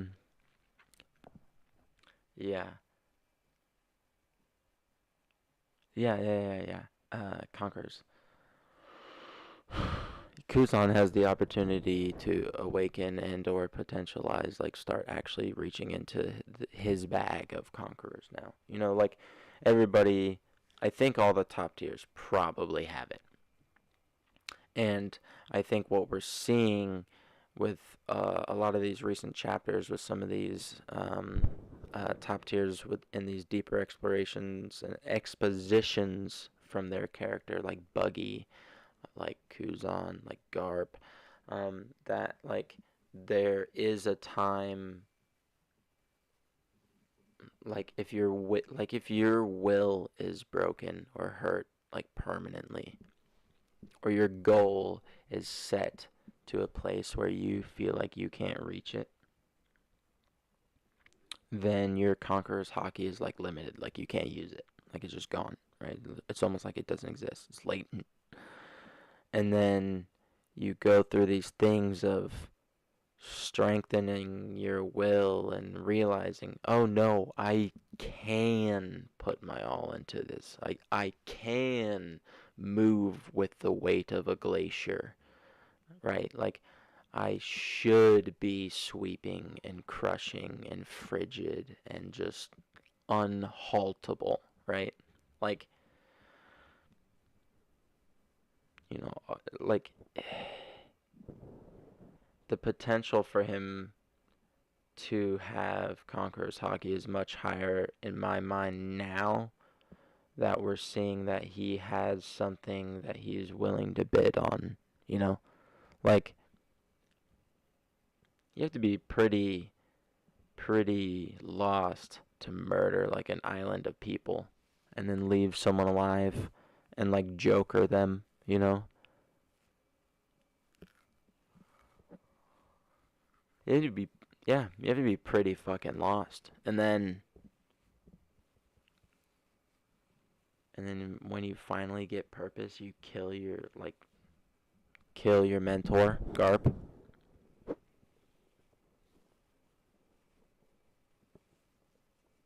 Oh, I've surpassed you because I beat you up. Or, in this case, with the exchange of, like, info between their fists when they punched each other. Kuzan being like, okay, you finally see that, like, you can trust me, right? Because Garp obviously is giving in, right? He let himself stay behind in order to take the heat.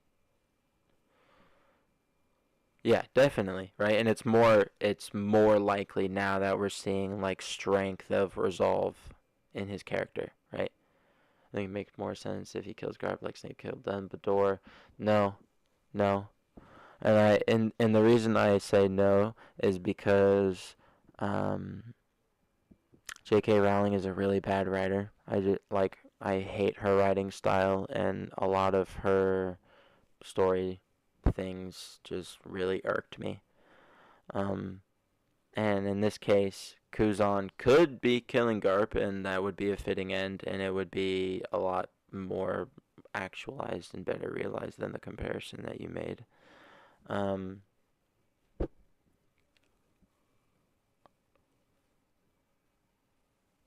that's exactly what it is. Like when they punched each other, um,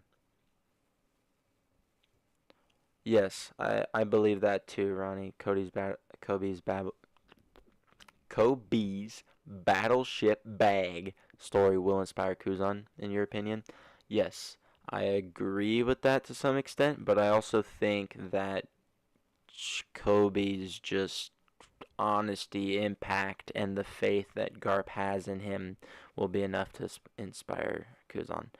and that is going to be because Garp at this point recognizes Kuzan, right, as good enough. Like, he's willing to let them take the helm, right? He is the old man in the scenario, right? I'm staying behind, and I know you would all rather save me, but fuck you guys, do what you need to do, right? Kind of deal. And in that way, you have this laughing Garp making fun of Kuzan for following through on this thing that he needs to do for the one thing that he's finally resolved himself to do. No, no, no, no. It is the opposite. It is the opposite, Miguel. Listen, it's the opposite because first, they need him alive. And,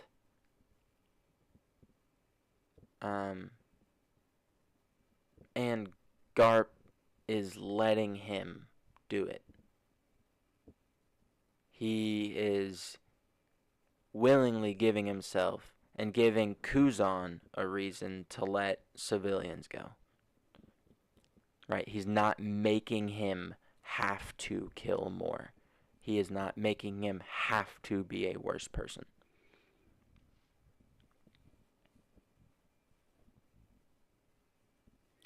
Teams next gen worthy. If he keeps him alive. Yep. Killed for his inaction. Blah. Disagree with that too. Makes it all over again. Think about it. I may be dying on this hill, but I would kill for a version of two-piece after OP is over. Yeah. I think you and I agree, and we can agree on common ground with the fact that we would like to see more of the One Piece world. But in terms of two-piece, not about it. He does the ice spike, same spot that Shiro punctures him initially. He sealed safeguard for real. Yeah, I mean, he's obviously like ice time capsuling him too, right? Like flash freeze. You can do that. Not only that, but yeah, like you get stabbed through with ice. You're stabbed through as long as you don't remove it. You're good.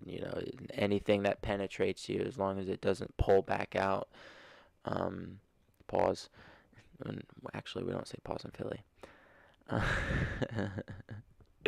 But anything that punctures you, and if you leave it in, you're much safer. You're much better off and much more likely to live.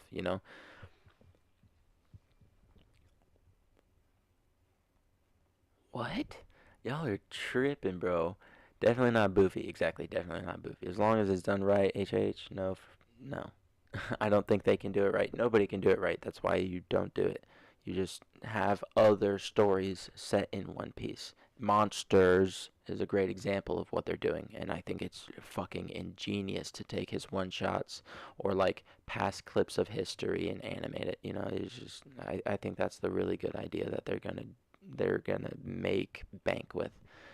You're here for it. It would be amazing if Oda will passed on and there was a way for One Piece to never end. It would be. I get what you mean. Hence the baby in this chapter. Well, sorry, I disagree. The world government is so willing to assassinate Vegapunk to the point of war. I don't see Garp as valuable. The world government with Morgan's twisting the narrative. Garp has never been valuable to the world government for Garp.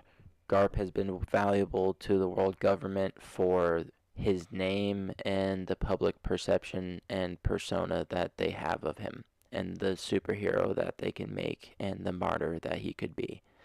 That is the only reason he is valuable, and that is particularly why probably Blackbeard is targeting him as a gambling chip, or not a gambling chip, bargaining chip. Well, I guess it's gambling because we don't know if he would take it anyways. Yeah. I also think Morgan's narrative is more annoying to them than problematic. Yeah, or allow other mangaka to expand the verse. I think that could go decently well as long as you. It could even go really well if they just do specific islands You just do specific islands, and you have the whole story be on that island with that island specific devil fruits, with like occasional like, oh, like Zoro from the Straw Hats showed up, or like it doesn't have to be that, blatant. It can be a couple generations past or what have you. But like anything like that it's so easy to play off of. I love that Taz. You love what? I can't remember. I'd be talking a lot, bro. It'd be so cool. Garp's Valley, the world government is standing with a world equal to the hero. Yes, yes, yes, yes. The title, the persona, the man, the myth, the legend, as they would say. The potential for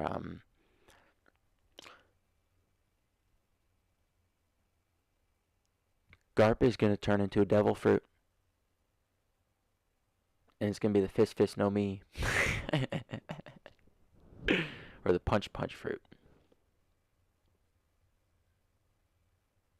Garp the Fist. Iron Garp the Fist. The man, the myth, the legend. God damn it, bro. My lexicia has gotten so bad.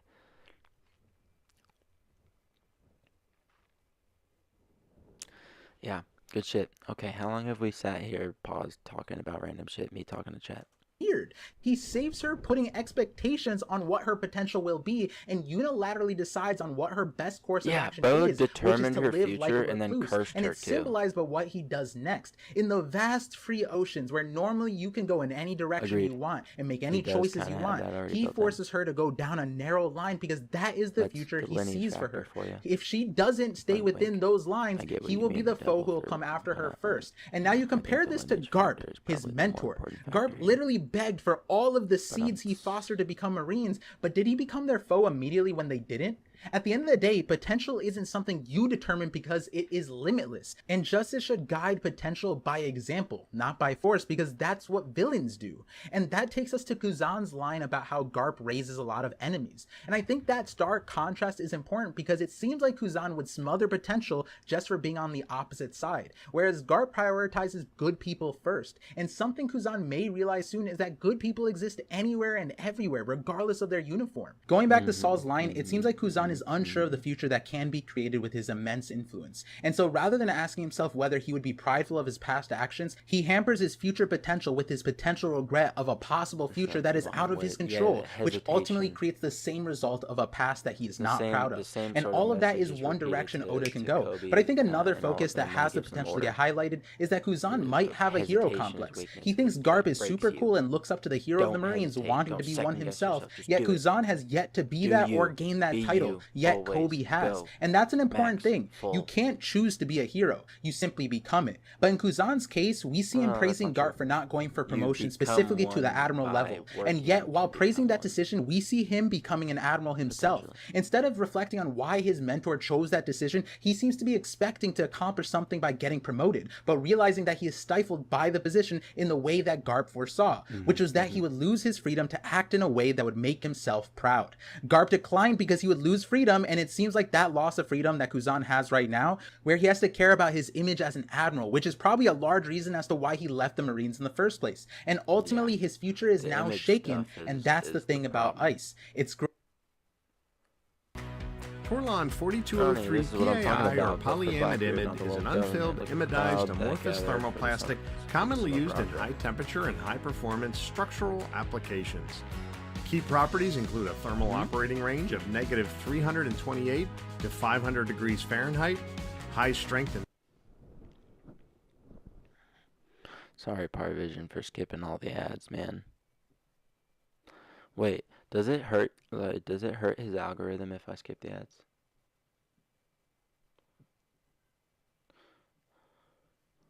I strongly disagree. I don't know. Didn't even. His greatest weakness is being shaken. While Kuzan has a chance to reform, he has to realize that it's not the shape of the world around him that he has to worry about. It's the shape of himself and his own ideals. And when he does that, it'll probably end up looking a lot like Kobe. There's so many differences again between Kobe and Kuzan, but there's a lot that Kuzan could learn from Kobe down to how they gained power. Kuzan seemed desperate to learn from Garp and had gone through every instructor at the Navy, believing this is how he would get to the next level. And when you contrast that with Kobe, you see that instead of doing that, he took Garp's training and went beyond that and took it upon himself to train towards a potential he wanted to see. That independence is a really powerful state of mind, because while in all regards we see Kuzan as the more powerful being, he actually isn't more powerful in his individual willpower. The moments in Ohara clearly define that for him. He says it's impossible to save people, but where there's a will, there is a way. And Kuzan just had no will. Or rather, he didn't know what to will. But Kobe would have known. Kobe would have fought for the result that would have made him proud of himself. And even if it meant dying for it. And that is also why Honesty Impact makes so much sense. And if it turns out that his justice is defined as honest justice, then it works really well. And I think by the end of the series, Kobe will demonstrate his justice at the highest of levels. And along the way, he will end up battling Kuzan. Right now, what I expect is for Kobe and Kuzan to eventually have a Luffy Katakuri fight. There was a kind of understanding that Kuzan couldn't get from challenging Akainu, despite his potential being up there. I think while Kobe probably won't outright beat Kuzan, but it will be a test of sorts. Like how Katakuri challenged Luffy's ideals and will by matching him. Kobe will ultimately prove how just by being honest himself, that is how he will become the justice Kuzan believes in. Kobe in that moment will further demonstrate why he is the future of the Marines. And Kuzan will be surprised, humbled, and gain an understanding of what kind of justice he wants to stand by. I think like Katakuri and Luffy will probably have some kind of dual fighting moment. Kobe and Kuzan will bring out a complementary fighting style against a greater evil while carrying on the torch that Garp initially tried to instill in them. What the fuck, tell you? What do you mean, bro? Fuck you. Hey. Ronnie. Literally, I was just about to say, he's literally making the point I was just talking about. To be fair, to be 100% honest, I had almost kind of tuned the video out and was just talking. And then I tuned back in, and he's talking about what I'm talking about. That's crazy.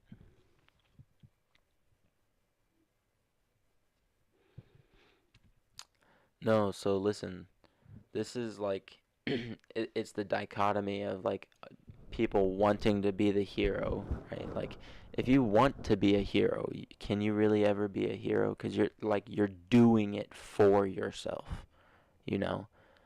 But if you're you, and you're just like nice, and you just are 100% you all the time, honest and open and caring, like, you know, it's a major difference, you know. I wasn't born a hero, I chose it, attained it, strive for it, yes sir. He does not speak, but I want to be a hero, savior, but his character dictates that he will be.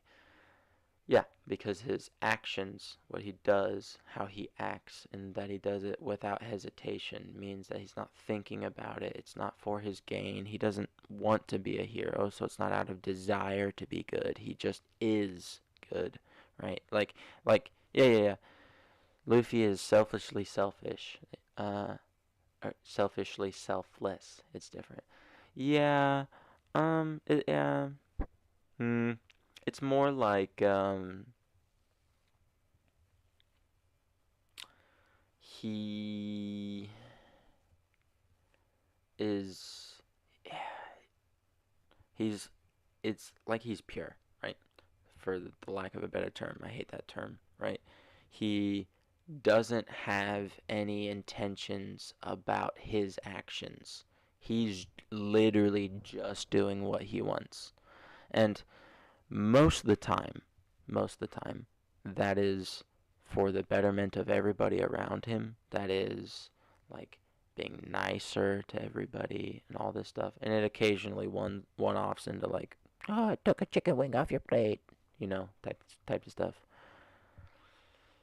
Yeah, it becomes second nature. It's not second nature because it would be more like being true to your own nature. Yes, it can't be second nature because it's not something you consciously do. Again, it's not something you choose. It is something that comes with action, with being yourself, without hesitating, without second guessing, without thinking. No, second nature would be second to nature. You have integrated it just past the primary response of, like, pissing, peeing, breathing, eating. Second nature. Like your second layer beyond that natural layer. No, listen. But that doesn't, it's a difference between it being innate versus, like, planted, you know? Yes, it would come naturally to those people because they naturally are that way. But you can't become naturally like something, if you get what I mean. Well, I guess in the One Piece world you can. Never mind. That's what the whole like lineage factor stuff is. So second nature, you have to try for. Yeah. Yes. So for second nature, it is something that you're incorporating into yourself so that it becomes a part of you. Whereas if something is natural, it just is an expression of you. You know what I mean? Luffy wants everybody to have food, not because like any other reason. He just wants everybody to have food. Alright, let's finish this video. I'm curious on what you think, so let me know in the comments. And definitely expect more videos on this topic. And I may do more shorter videos like this. Let me know in the comments. Listen to that last point. But it will be a test of sorts. Like how Katakuri challenged Luffy's ideals and will by matching him. Kobe will ultimately prove how just by being honest himself, that is how he will become the justice Kuzan believes in. Kobe in that moment will further demonstrate why he is the future of the Marines. And Kuzan will be surprised, humbled, and gain an understanding of what kind of justice he wants to stand by. I think like Katakuri and Luffy will probably have some kind of dual fighting moment. Kobe and Kuzan will bring out a complementary fighting style against a greater evil while carrying on the torch that Garp initially tried to instill in them. I'm curious on what you think, so let me know in the comments. And definitely expect more videos on this topic. And I may do more shorter videos like this related to recent chapters in the near future. So subscribe if you haven't already. And make sure you check out the links in the description to get your Manscaped deal and support the channel. And I'll definitely be making a lot more Kobe videos specifically around Conqueror's Hockey and other future roles Kobe specifically will play in the story. But in this video, I wanted to start the conversation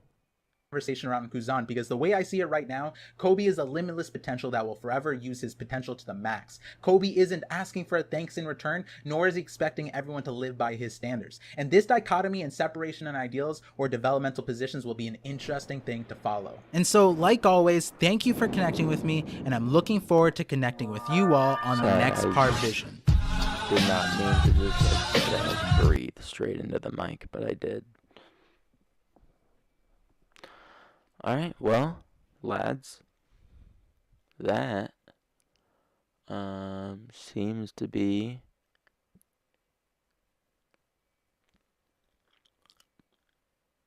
that. Yeah, sound good. End of that part. We can... Anybody else have any videos or any theories that they want to talk about? Stuff that they... Any ideas that they want to crack after this 3-hour stream? I've been live for 3 hours?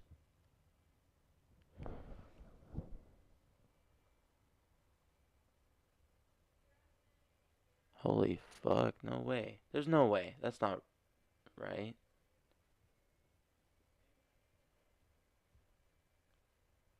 Bro, I'm tripping hard. Yeah, I'm like, whoa. Alright. Here we gonna do. Binge. You guys get random sounds. Because, sometimes I need the vocal stem.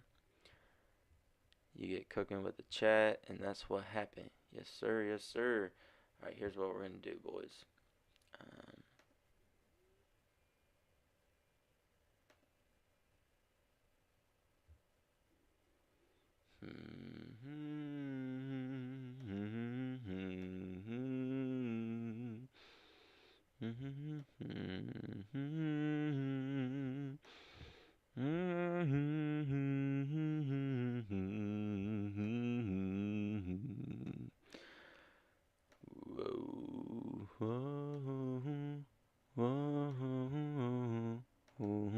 Whoa. Let's do this, boys.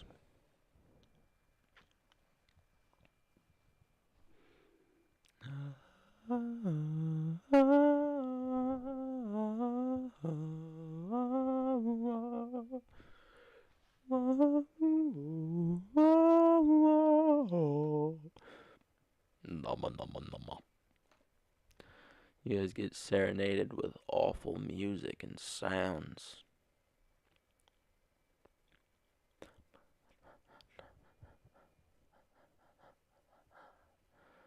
Oh my god, are you gonna loan?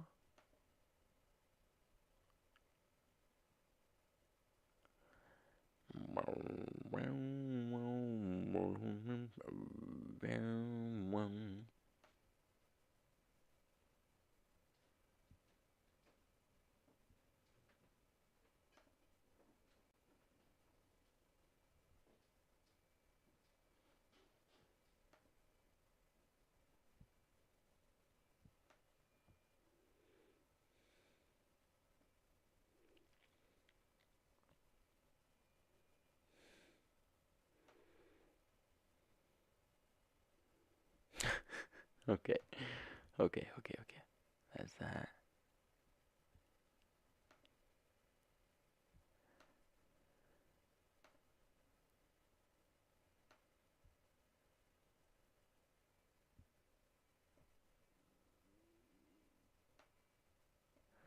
Yes, sir. Yes, sir. Can you hear me, by the way?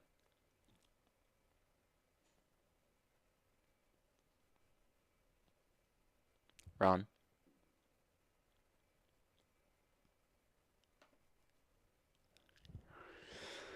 Yeah, cooking with the chat, that's what happened. Crazy how those little songs will get stuck in your head all day. Even Ronnie and stuff is stuck in my head sometimes.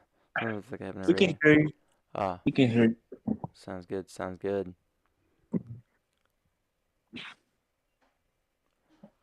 Crazy how those little songs will get stuck in your head all day. Even Ronnie, his stuff is stuck in my head sometimes. Sometimes it's like having a radio on inside my. Yeah, bro, it's not sometimes for me. It's all the time. Right. What's up, y'all? I'm streaming. That's crazy. Whoa.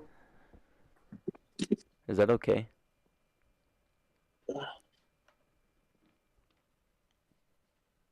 You still live? Yeah. Is that all right? Yeah. Yes. Just Sounds let me good. know on mute if I'm I got still hell at live. gun. So wait, let me take a shower with this one first. What, bro? Hey, I catch you in a little bit, all right? I'm about to take a shower. Oh, okay. All right. Damn, bro, this shit's tough. This is like the most weird setup I have going. What the fuck was I about to do?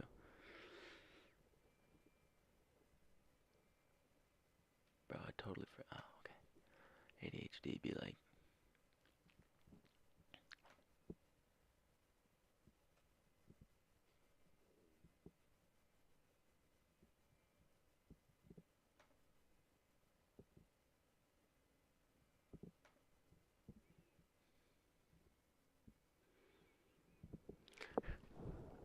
Oh. What is up, fellas?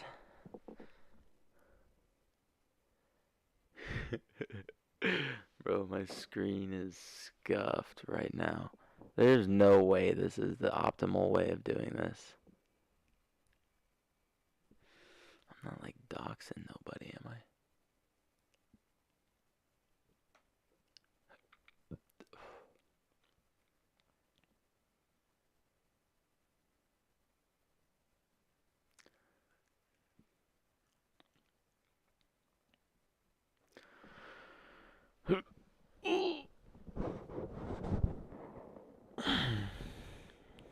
Bro, you asked me to come in here to cook. Let's cook. What you got to cook?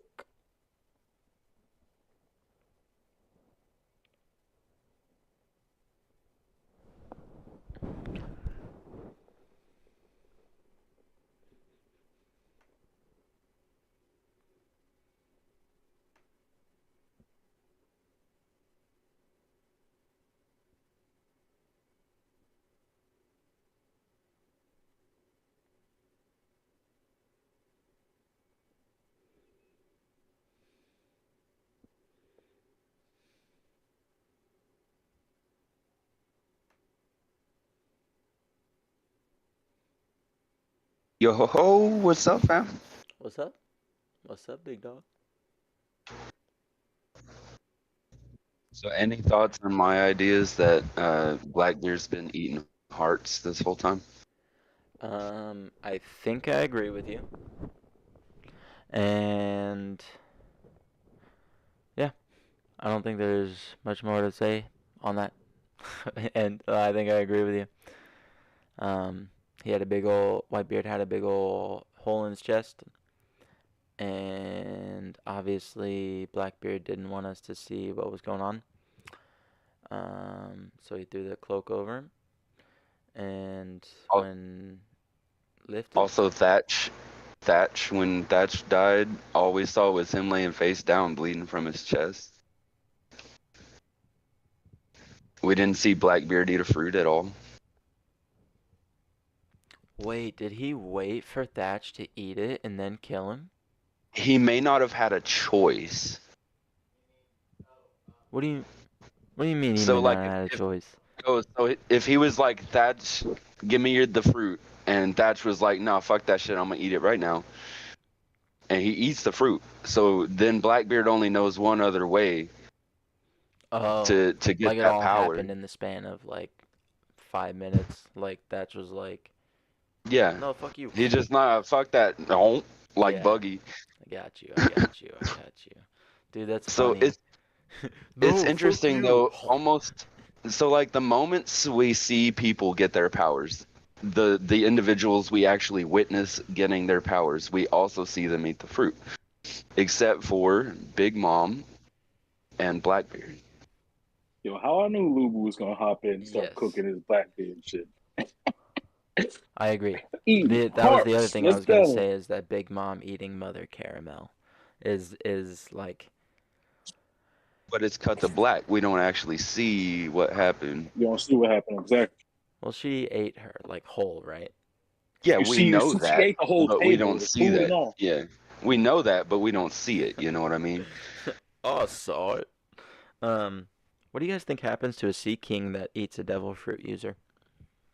Hey, yo, that's a mind So blowing question. I forgot who was talking Yo, about this. They had that ancient One Piece. It was Marth, I think. Was yeah, talking Mark about how. me, So the yeah, they were genetically manipulated a long time ago. So I thought about what if they're actually like a recreation of like what happens when a devil fruit user falls in and drowns or whatever.